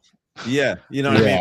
Yeah. And I said, you're from where? And he goes, Yeah. here. I said, so just because your girlfriend's a Seahawks fan, you're rooting for the Seahawks. I'm like, yeah. And his mate, the person he's working with, was just ripping on him. Like, yeah, of course, as he should do. As he should do, right? 100%. Anyway. Yeah. There And we I'll go. tell you another thing, that relationship is doomed to fail. You can't have the 100%. yeah, that thing ain't 100%. gonna work. So just hold on. One more thing about Neil. Because yeah. the pieces are amazing. Everyone's got to go there, right? They're amazing, right? Yeah, it's good. I went there last year on my birthday, meeting a buddy. Got the pizzas. Bought my PMP shirt. Thank you. Nice. And thank you. I wanted to buy one of Neil's ones, right? The Longbridge Pizza T-shirt, right? Totally. Yeah. And this guy is such a gentleman because he found out it was my birthday and he said, "No, it's on me." Wow. And I was just about to go to Vietnam, and Mike Clapp got me into Vietnam. The whole history. It was a lifetime ambition to go there. Wow. So I sent you, Tony, some pictures. You probably lost. I'll resend them. But I'm wearing the PMP shirt in Vietnam, drinking a cup of coffee. Nice. And then I've also got the Longbridge Pizza shirt on in another shot. Awesome. Just to rep you guys out in Vietnam. So I kind of like a pseudo Vietnam chapter. And if you've never been to Vietnam, man, everyone on this stream now, you got to go. You got to go. Right? It's life changing. Couple quick things of all things. I didn't think we were going to be talking Vietnam. Hey, let's sorry to interrupt. I apologize. I got to do this real quick. Hey, David, I just went and looked again. I just did a quick search, and I think is this what you're talking about? Yeah. There it is. So, dude, that is in Hanoi. That and is I'm telling you, the motorcycles come at you. They do not stop. And you literally just have to walk. You just have to say, I'm going. Head down, just walk slowly, and they just zigzag around you. Okay, so a couple quick things, and this is great, David. This is why we love having people like yourself on. Like, we get to interact with the audience, find out who the people are behind some of these names we see all the time. So it's funny. I'm kind of semi-fascinated with Vietnam too. For starters, the woman who cuts my hair in the city, she's been cutting my hair for like 20 years. She's from Vietnam, so she and I talk about, and she is such a lovely person. She is just one of the nicest human beings you could ever hope to meet. And David, in case you haven't seen this, you might want to make a point to watch this. It's on Netflix. Came out maybe, I don't know, 4 or 5 years ago. It was a Spike Lee movie called The Five Bloods. And it's about 5 Vietnam vets who go back to Vietnam present day as like much older guys. Really, really, really good movie. And the whole thing is shot in Vietnam. So you might want to check it out. I got to do that. I got to do that. I mean, I'm obsessed with the place. I really am. So yeah, man. And then there's the food. Vietnamese food is freaking. So look, okay, we've gone on a massive tangent. So that's what we do. Is what we do. Yeah. So getting there is the expense, but once you're there, you can stay in hotels, nice hotels, for $20 to $50. Right? Wow. Mm-hmm. And then you can eat 3 meals a day. Total cost $10. Wow. And all the ingredients are fresh. They have a ban on all additives. So if you pick up a bottle of Heinz ketchup here, right? Yeah. Like 100 things in it, right? You pick up one in Vietnam, 6. That's it. Wow. So they're literally banned. You cannot put additives or preservatives or all that sort of crap in food. But yeah, great people, very friendly. You'll be surprised how many speak English, especially the younger generation, right? And just a great experience. Well, final thing I would say too, if you ever get the itch for there it is. That's there we go. Great shot too. Look at that, man. So that's in Ho Chi Minh City, Saigon, right? So I'm standing up in the tallest building, looking down onto the Saigon River with Neil's T-shirt on. Well, you know what, David, if you're ever in San Francisco and you get the itch for some really good Vietnamese food, there's a place on Clement Street. I think it's like 3rd and Clement. It's called Mize. Yeah. Pretty solid. Yeah. It's been the other place is Size on Columbus. Size is great. Next to the pyramid. That's man, I'm telling you. Oh, so we used to eat there. That's the place we used to go to. Yeah. We used to have lunch at Size all the time. It was just 2 blocks away from the old KBR Radio Ranch, David. Right. Oh, fantastic. I also got to give love to Sunflower in Potrero Hill. That's another good Vietnamese spot. Right. Well, David, let's do this, man. Let's introduce. Now, I have a bunch of submissions from the audience, but before I read those off, and thank you for doing that, Dom. I appreciate that. Helps a lot. Yeah, Dom gave us the streamlined list. Also, Paulie, we have supers for David, by the way.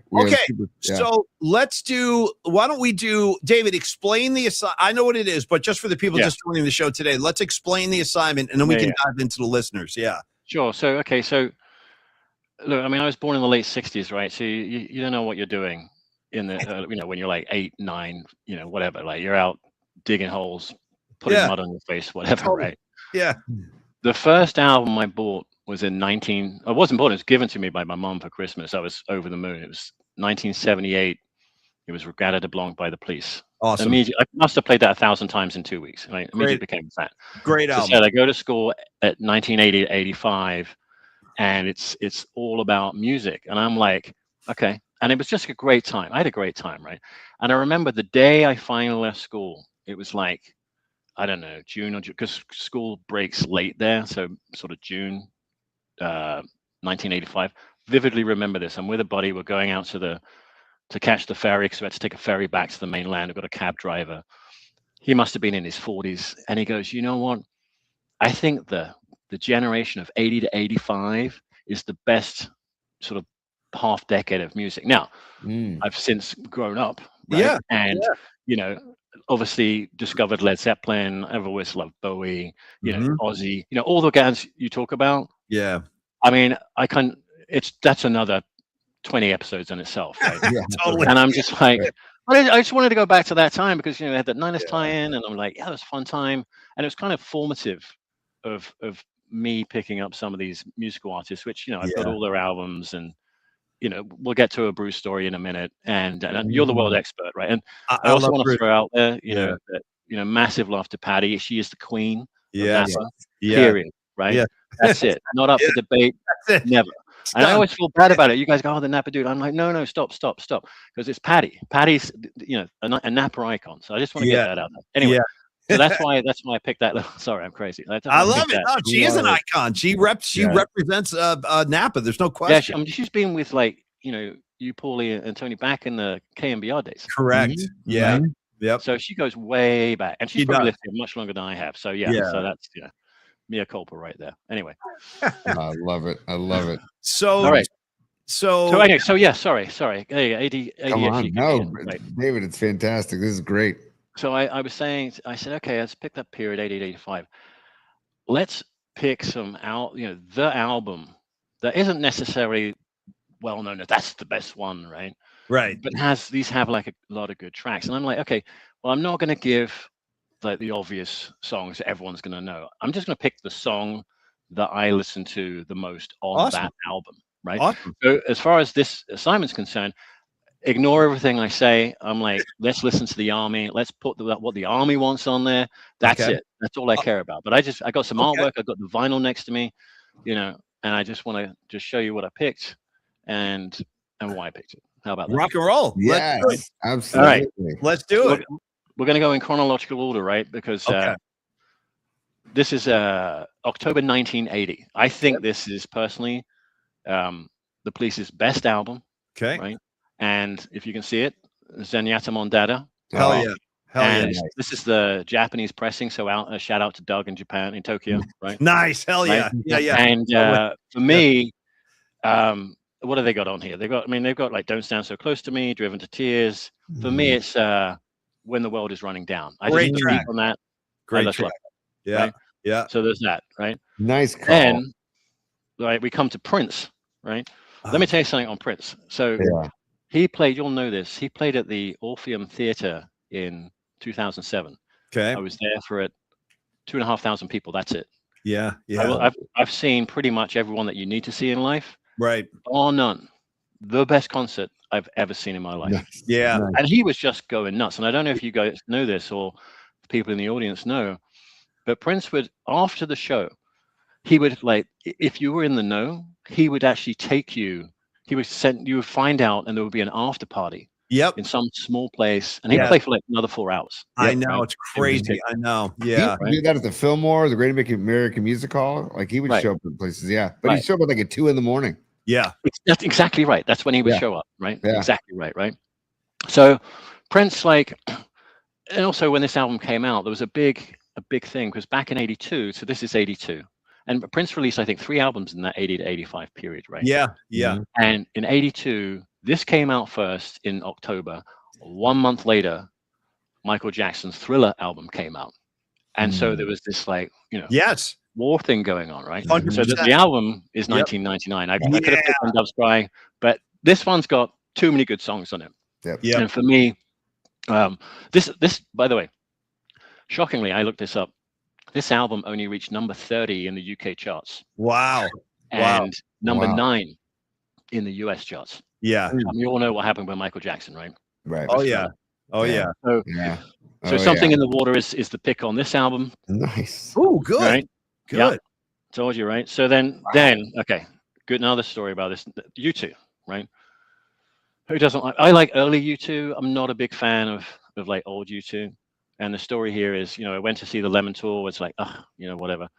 And it was at MetLife Stadium or whatever they called it, the Meadowlands back then. Right. And I was with a buddy. We were sitting in what I call the grandma seats because you're so high up, you can wave to grandma in heaven, right? Oh, so, hey, grandma, And it was okay. And you know what it's like, Paulie, when you go to the Meadowlands, it is a unmitigated disaster to get out of there. Oh, forget it. Anything, It's like, right? you might as well be on like a Civil War battlefield. It's easier navigating that than getting out of that parking lot. Yeah. Right. So, buddy, I said, let's get out of here, man. We've done it. Let's go. He said, okay. So we get back in the city. It's midnight. And there was this French bistro in Chelsea that we would always go to. So we're hungry. So let's get something to eat. So we go for dinner, late dinner. It's like 1:30 in the morning. So, okay, let's get out of here. So we leave. I S you not. You're good, right? man. Scheiße. So I S you not, right? Yeah. 5 minutes later, the band walks in. They lock the Wow. door and they play just like, just start playing in front of whoever was left. That's It made the cover of the New York Post. It was on the New York Post the next morning. And I called my buddy. I'm like, dude, 5 minutes. If we'd stayed 5 more minutes, we'd have had the ultimate experience with you two. That's insane. You know what's so funny about that, David? When they did that same tour came through, because it's funny we're talking about that period of time. I had just moved back to San Francisco in '96, and when that tour came through, I think it was '97. Tony, I remember this vividly. They did the show in Oakland where the A's and the Raiders used to play. Then they came back into the city and they did the same thing. They had this private dinner and it was at Hawthorne Lane. It was right across the street from the old station. And I remember this day, they blocked the whole street off. They like put up barricades. You couldn't even drive down the street. And then they locked the doors of Hawthorne Lane, which was a very trendy restaurant at the time. Right. Yeah, I remember. And it was the same thing. They stayed there for hours deep into the night. That's so cool that you were there for that. Yeah. That's awesome. Yeah. So anyway, so the U2 album I picked was this bad boy. Oh, yeah. Right? Come on. And there's some bangers. There's some bangers on this album, man. Dude. Bangers. Like you got Sunday Bloody Sunday. Come on. Right? Yep. You've got New Year's Day. Right? Yep. And you've got 40, which is what they end every show with, as you know, right? Right. But for me, I went with Drowning Man. Great song, dude. Whoa. Great effing song. Take my hand, you know I'll be there if you can. Great track. I love Like a Song. I love Refugee. So exactly, it's like a song, and then it goes straight into Drowning Man. Yeah. And so like the beat on Like a Song with Larry just banging away on the drums, and you get a little bit of the edge. You can just see him coming out of his shadow. Yeah. And then Drowning Man, boom, you're back. Great lyrics. Larry's kind of tempered. And then the edge is in there, and you're like, okay, these guys are just, and that's why I was going to pick Unforgettable Fire, because that's a very misunderstood album. Oh, I love that album too. Right? But I'm like, nah, you got to go with this one. This is it, right? Awesome. All right, so we're done with that one. David, by the way, on that album, real quick, I just had a renaissance with Two Hearts Beat as One, and listening to that track and the rhythm section. I mean, Mullen Jr. and Adam Clayton are just locked in, and I was like, Jesus, this is 100%, dude. 100%. Great album. And that's why early U2 is great. You're up to Rattle and Hum, Joshua Tree, and then it's kind of that. I'm done. Like, I mean, I've got the other albums, but I'm just that's my core U2. As far as right on. Yeah, totally. All right. Number 4. We're on number 4. All right. Love it. Genesis. Yeah, man. Yeah. Genesis, right? I had the tape of this, and okay. We're going back a little bit now, right? So come on. when I was younger, my mom and dad bought me like a boombox, right? That was it, right? So I took it to boarding school, and we had cassettes, and so I'd listen to this album all the time. All these albums I had on cassette, right? And you lose them along the way. Lost the boombox, lost the cassettes. Right. Right. It happens. So last year, as I said, I was by Coastal Ray. I had a place in New York. I go to this store. It's like an antique, no, like a used furniture store, or whatever. I bought a lot of stuff there. I've been gone several times. I walk in, and it's like there's this shining light coming down from the ceiling, and stare. I S you not, right? Right. And the light is shining on the exact model of boombox that I had when I was 16, That's 17. incredible. I love that. And I'm like, I gotta have it, right? Yeah. I gotta have it. That's meant to be. And they said it's $50. I'm like, yeah, done. And Done. they said it doesn't work. I'm like, it doesn't matter. I'll get it fixed. Yeah. So I finally it does work. Nice. Right? But the tape bit doesn't. So I've got a place in Petaluma I got to go to get it fixed. But in the meantime, I bought all those 7 or 8 albums that I listen to all the time on cassette. So I've got doubles now, triples, whatever. Yeah. So this one is in there. Nice. And I must have listened to Mama all the time. Right? Mama, yeah. On repeat. On Yeah. repeat. On Yeah. repeat. But I'm going Home by the Sea. Because again, for me, as I said, I was at boarding school. I was surrounded by ocean, right? Yeah. So it's kind of, it's got a kind of good beat, right? So that's that one. And then Nice. Oh, I love it. all right, so now I'm going to defer to Paulie because you're the expert. No. Biblical. No, you are. We're going Bruce. Hell yeah. Hell yeah. What are we going? Born in the USA. Right? Yeah, man. I mean, do you know 7? So this was in June '84, right? Mhm. Number 1 in the UK, number 1 in the US. 7 tracks from this album were released as singles. Yeah. There's too many on here to say, okay, which one's my favorite? So again, back at school with the boombox. By then, I had my own study, right? And so you had your bed in there, your desk to work, in theory, work, which I never did, obviously, right? And this came out. I'm enthralled by America. I mean, you got and as you mentioned him yesterday, the butt shot. I was laughing when you mentioned that yesterday. I'm like, that's the album. I already picked it out. I'm like, okay, fortuitous, right? Yeah. And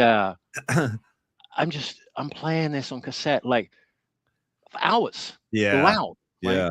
And everyone's studying for what they call their A levels. And my the guy next to me in his study, he walks in and he goes, "Will you effing turn that down? I cannot listen to this anymore. You've been playing it for hours and hours." And I'm like, yeah, I have. It's and so my love with Bruce went from there. And then you'll know this, Paulie. There was a 1977 live triple box set. It was a triple or 4 discs. So I listened to that, obviously later on in life. But this is it. Glory Days. I've got to go commercial. Glory Days. Okay. I mean, you know why we're going Glory Days? Because on Saturday evening when the game is over, Glory Days. You know what? Tony, give him some love. Give him some round of applause. Before I go, I was telling Dom, love Dom. I pulled something out. I'm like, I have to show the guys. It'll blow their minds because you talk about it all the time. Yeah. Right? Yeah. This, guys, is for you. Oh, dude. And then look at that. You see, that's why you got to have vinyl, right? Okay, so first of all, great move. That's how to finish strong, bro. That's how you go out. You always got to have a big moment at the end. Now, for starters, you know what? That's the first time I've seen that on vinyl in many years. I had that when I was a kid, and it's gone. I don't know where it went. It's gone. But I remember the gatefold and all the pictures inside. And Tony and I mean, we didn't plan this, but we are the Grease brothers. I'm telling you, we can basically. That's why I pulled it out. You guys bring it up all the time, right? Tremendous. In fact, right around the horn, real quick, Tony, favorite track on the Grease soundtrack? Go. Oh, God. You're not putting me on the spot, man. I mean, Stranded the Drive-In, I love. Wow. Branded a fool, Tony. Branded a fool. Yeah. We've all been there. We've all been stranded at the drive-in at one point or another. And I'll tell you another thing. I've been branded a fool more than once. You know what I mean? But Paul, yes, me. God, almost on a daily basis. Yeah. Hand jive. If I had to pick one, it's got to be hand jive. Okay. Hand jive would probably be number 1. All right, I'm gonna go Grease Lightning just for the obvious choices. You know what I mean? They're in the garage, they're doing the dance steps. I got Travolta, he's on the hood pointing it. I mean, it's money. The whole thing is money. I saw it in the movie theaters in England. Yeah, 1977 when it came out. My sister had to take me because I think it was like a PG-13. I was 10. Yeah, right. And I'm like, me too. Yeah, I was just like, this is amazing, right? This whole thing, hold on a second, by the way, David. Hang on. The rules are there ain't no rules. That's right. it. There you go. Right. There's Creator Face. Creator Face making an appearance on the show on the musical assignment. When you show the Grease soundtrack on vinyl, then Creator Face has to make an appearance. Let's not forget something real quick, Tony. The first time you see Creator Face in the movie, you got the Grease Boys. They're hanging out in the parking lot of Rydell High, and all of a sudden the Scorpions come driving by with Creator Face. And somebody, it might be Kanicki, goes, "Hey, what are the Scorpions doing here? This ain't their territory." And then I think Travolta's like, "I don't know, but we're ready for him." And then, dude, Putsy holds up the water pistol, dude. Yep. He holds up the friggin' water pistol. You got to give him some love for that, dude. If there's going to be a rumble, I got my water pistol. So, yeah, always something to consider. We still want to do a Grease watch party at a theater someday. Gotta do it, man.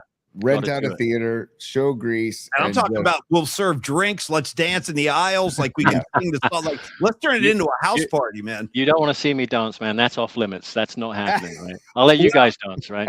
Let's do this. Let's do our picks, Tony, and then we can say goodbye to David, and then we'll do listener picks, and then we'll do Stellar, and then we can wrap. How's that? Yeah, real quickly, and I'm going to do this for David because he's on the horn here.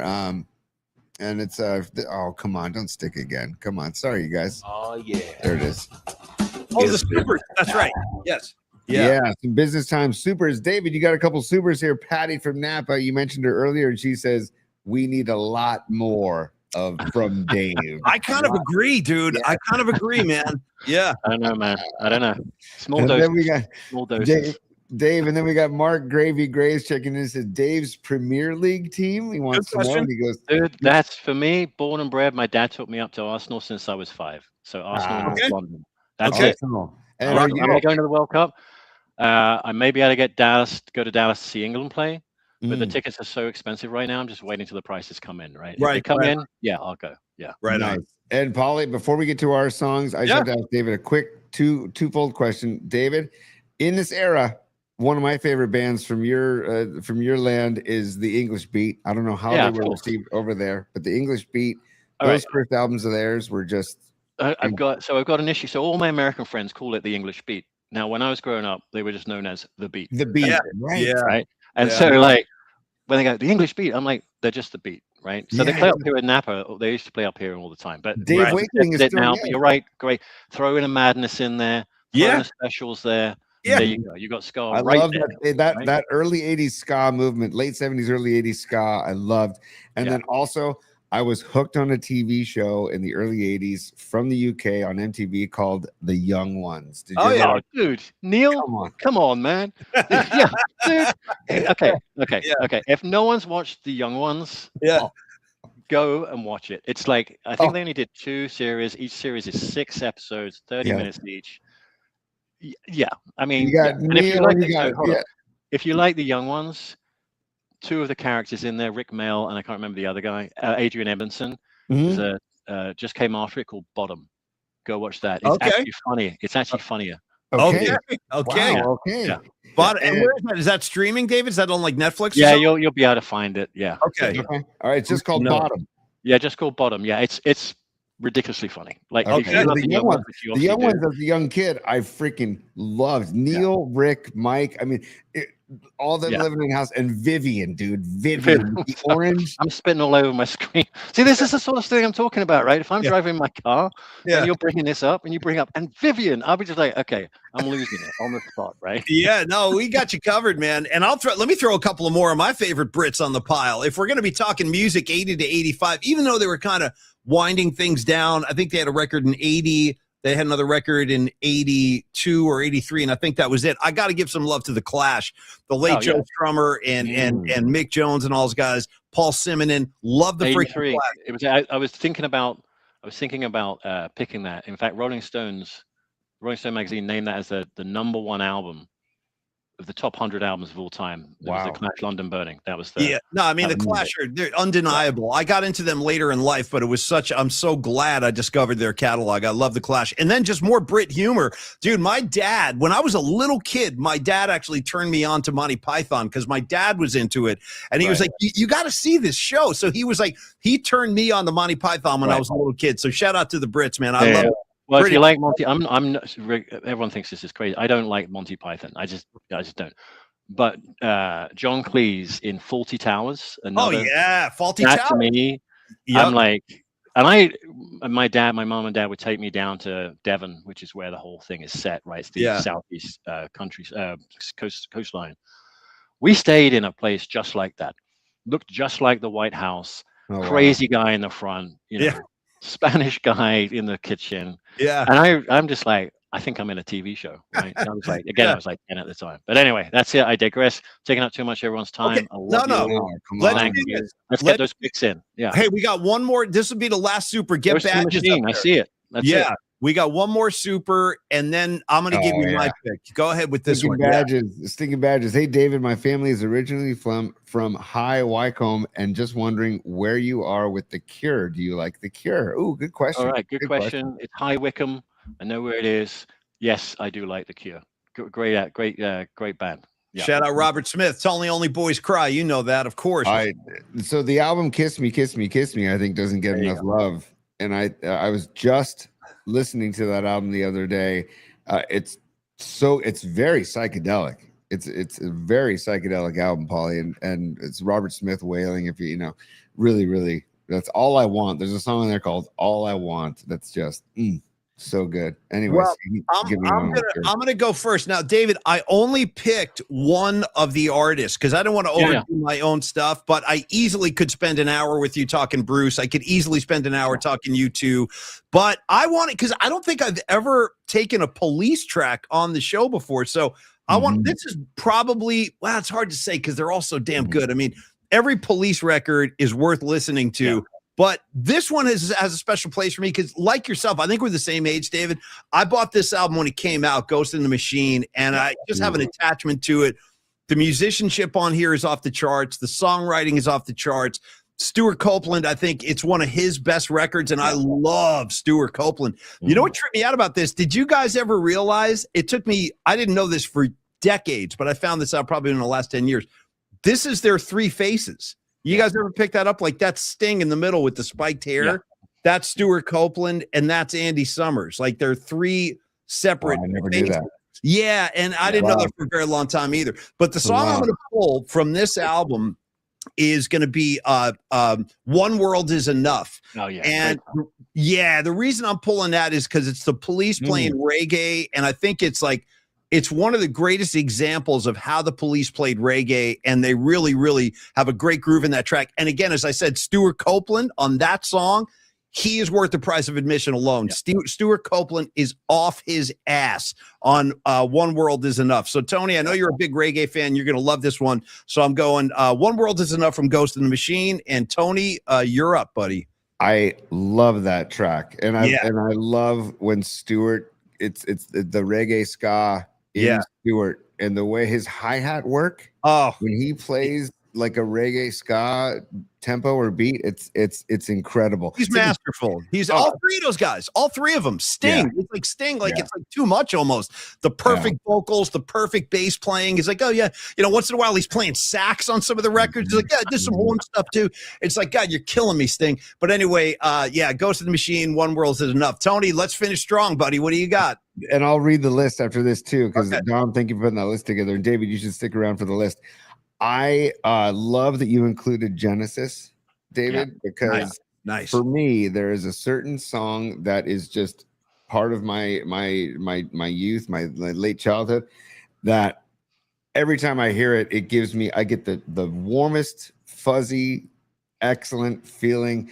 And it's, I love the whole album, but the song That's All is where I'm going with by Genesis. And I know it was probably the most popular, the biggest hit maybe of that album. Doesn't matter. Great choice, man. But I mean, and it's just Phil Collins. It's kind of like my introduction to Phil Collins. And I just love that tune. So when you mentioned Genesis, I'm like, okay, Because I told Paulie before the show, I'm like, God, I got a few different choices, and then I guess, you know what am I doing? Just what do I stop dicking around? Yeah, Go with I the think song. these songs are all emotional attachments when we were Yeah, in man. formative Oh, years, totally. Yeah. right? Totally. And Yes. they just like hit a nerve, and it's always going to be there with you. So great, Tony.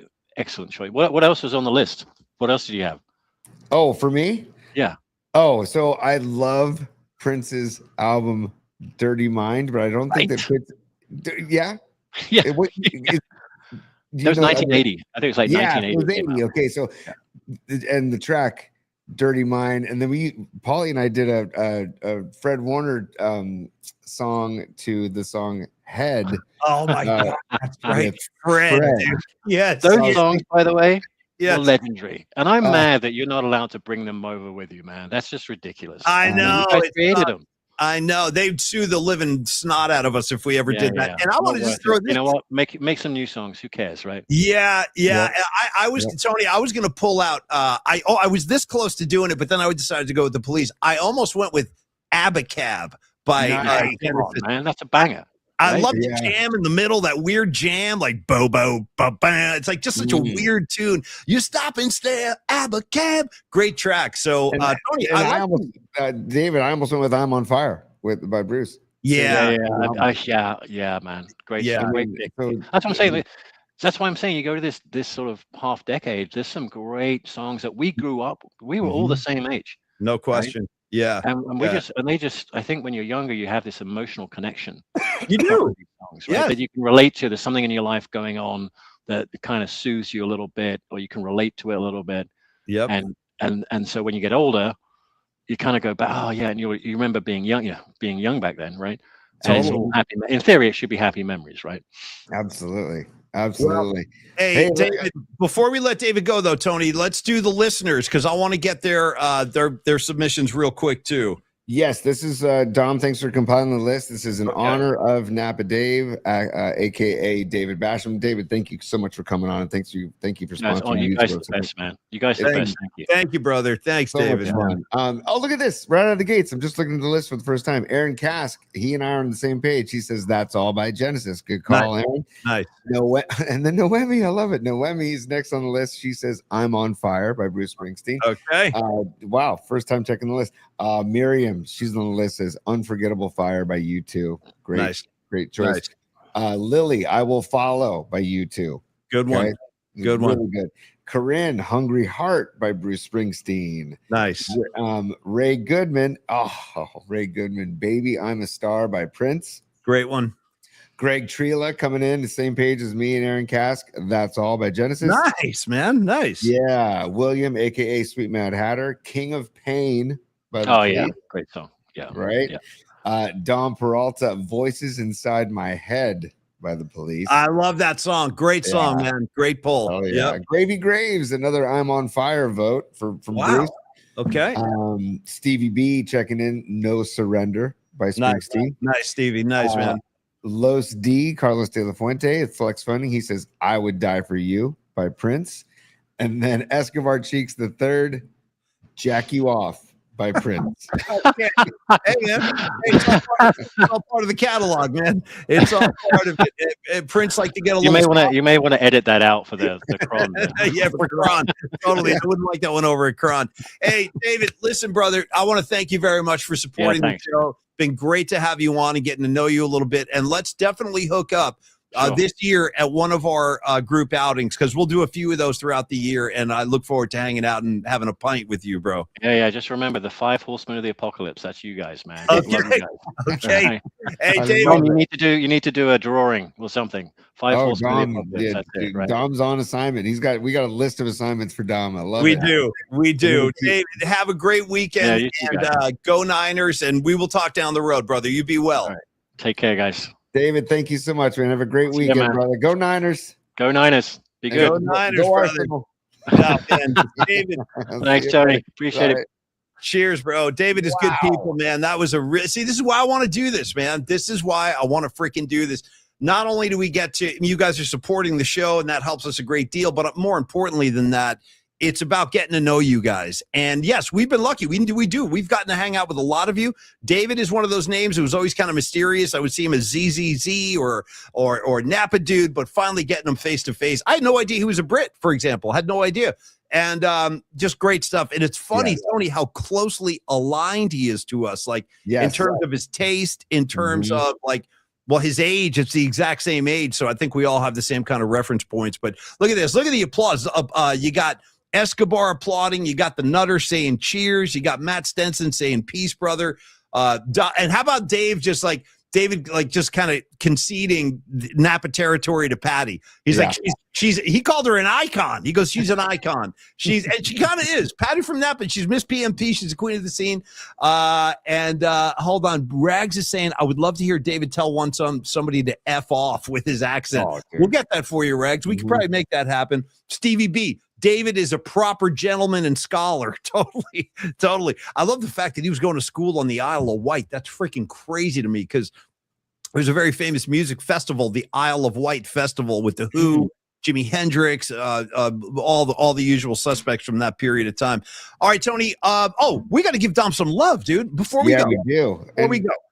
Yeah, go for it. You can get it started, Paulie. I'm going to change the banner here for Dom. But our guy, John Joseph, in the Rainbow Technicolor Code, we didn't hear from John, so I would love to know if John's still in the chat. I saw him. He was in and out. He was popping in and out today. I saw him. Okay, cool. I was just wondering about a musical selection from John. But yeah, no pressure, John. No pressure. But Paulie, stellar design, Dom Peralta. Go for it, man. Let me tell you all about Stellar Design. This is our very own, our beloved art director and good friend, Dom Peralta. He runs Stellar Design, which is the San Francisco Bay Area-based industrial design studio shaping the future of product innovation. You know what I was thinking about with Dom is the fact that he does, not only does he do great work, here's an example. Hold on. I got this stuff like on my desk right here. I got Steven Tyler. Here's his Pete Townsend right here. Here's his young Pete Townsend. Just an example of one of the pieces Dom did. I got Jimmy right here too. Hold on. My Steven Tyler's behind me, Dom, but here's his thing of Jimmy. I got Townsend, a couple of these guys. And the thing that I've been thinking about with Dom is not only is he a very talented artist, he's prolific as hell. Yeah. He's kind of like I don't even know who to compare him to. Kind of like Prince, I guess. And just in terms of how much work he's constantly churning out, and it's all really high quality stuff. So when you're thinking about Stellar Design, and you just got to realize Dom is a force of nature creatively and artistically. Now, we do have a message today, actually, to update everybody with, and it comes from Baller Cam. And it says, as a Baller Cam investor, we wish the 49ers good luck in the NFC divisional matchup against the Seattle Seahawks. Go Niners. Nice. That comes from the Baller Cam corporate offices. I love that. And we spent a lot of time talking about the Baller Cam this year and why that's such a useful tool for like parents and, who have young kids playing sports, for example, or even high school sports.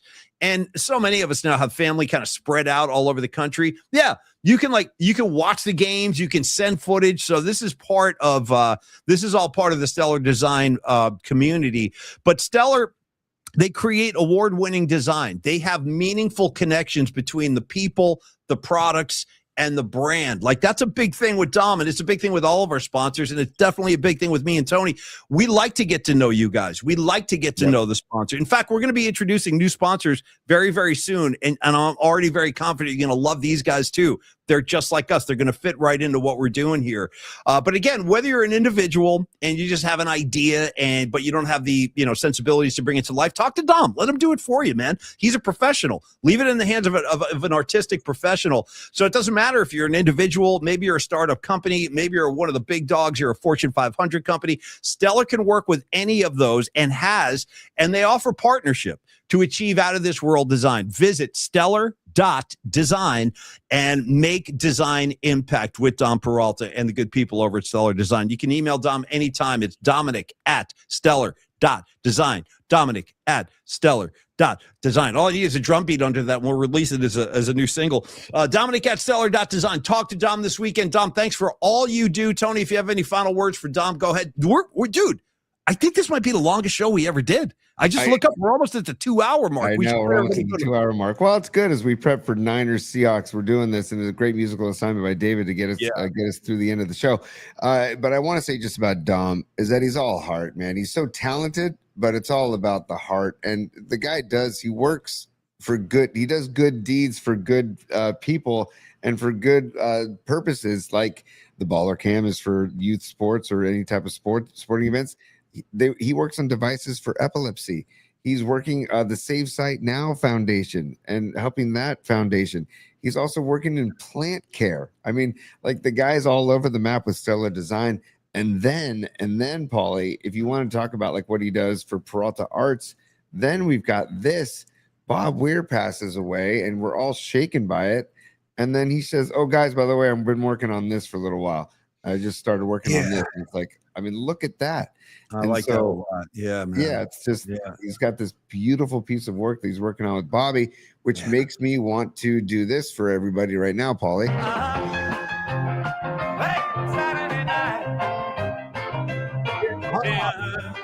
Come on. One more Saturday night. Saturday night. Yeah, man. Yeah, man. You're giving me happy feet. The more you play that, dude, you're giving me happy feet under the desk. I'm almost ready to get up and start to groove. No, Dom, I love the Bob Weir thing, man. Keep going at your own pace, bro. It's awesome.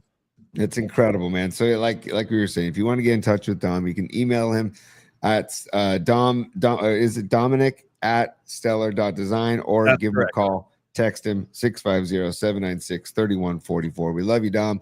Thank you for all the help, brother.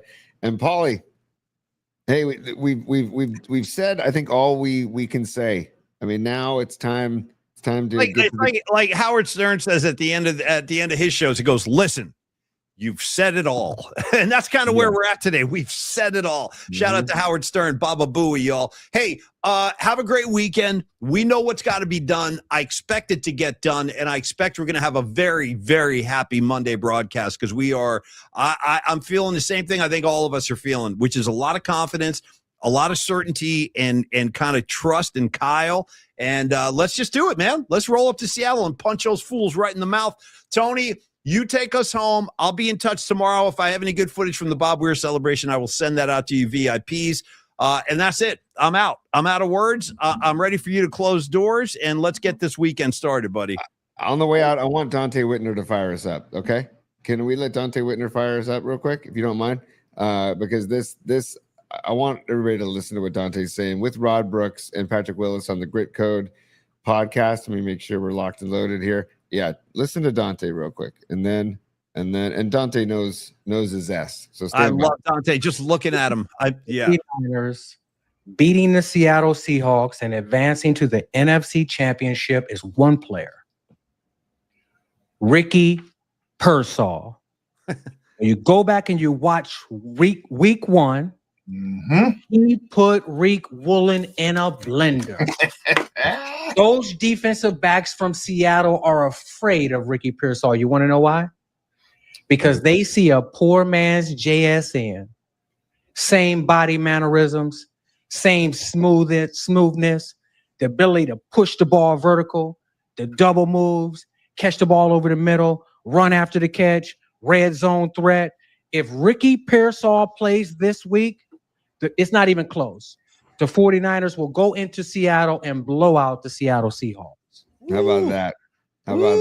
So, hey, that's Dante. Thank you, Dante. Great to see you. Great to see P. Willis, Brooksy right in the middle holding it down. Tony, I'm done. I'm done with talking. You take us home. Let's go do this, man. We'll celebrate on Monday as far as I'm concerned. Here we go. So I'm going to do it a little differently today, Paul, if you don't mind. So stand by. Business hours are over, baby. It's business time. Class dismissed.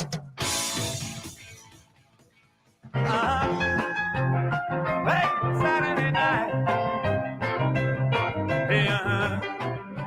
One more Saturday night. Let's go.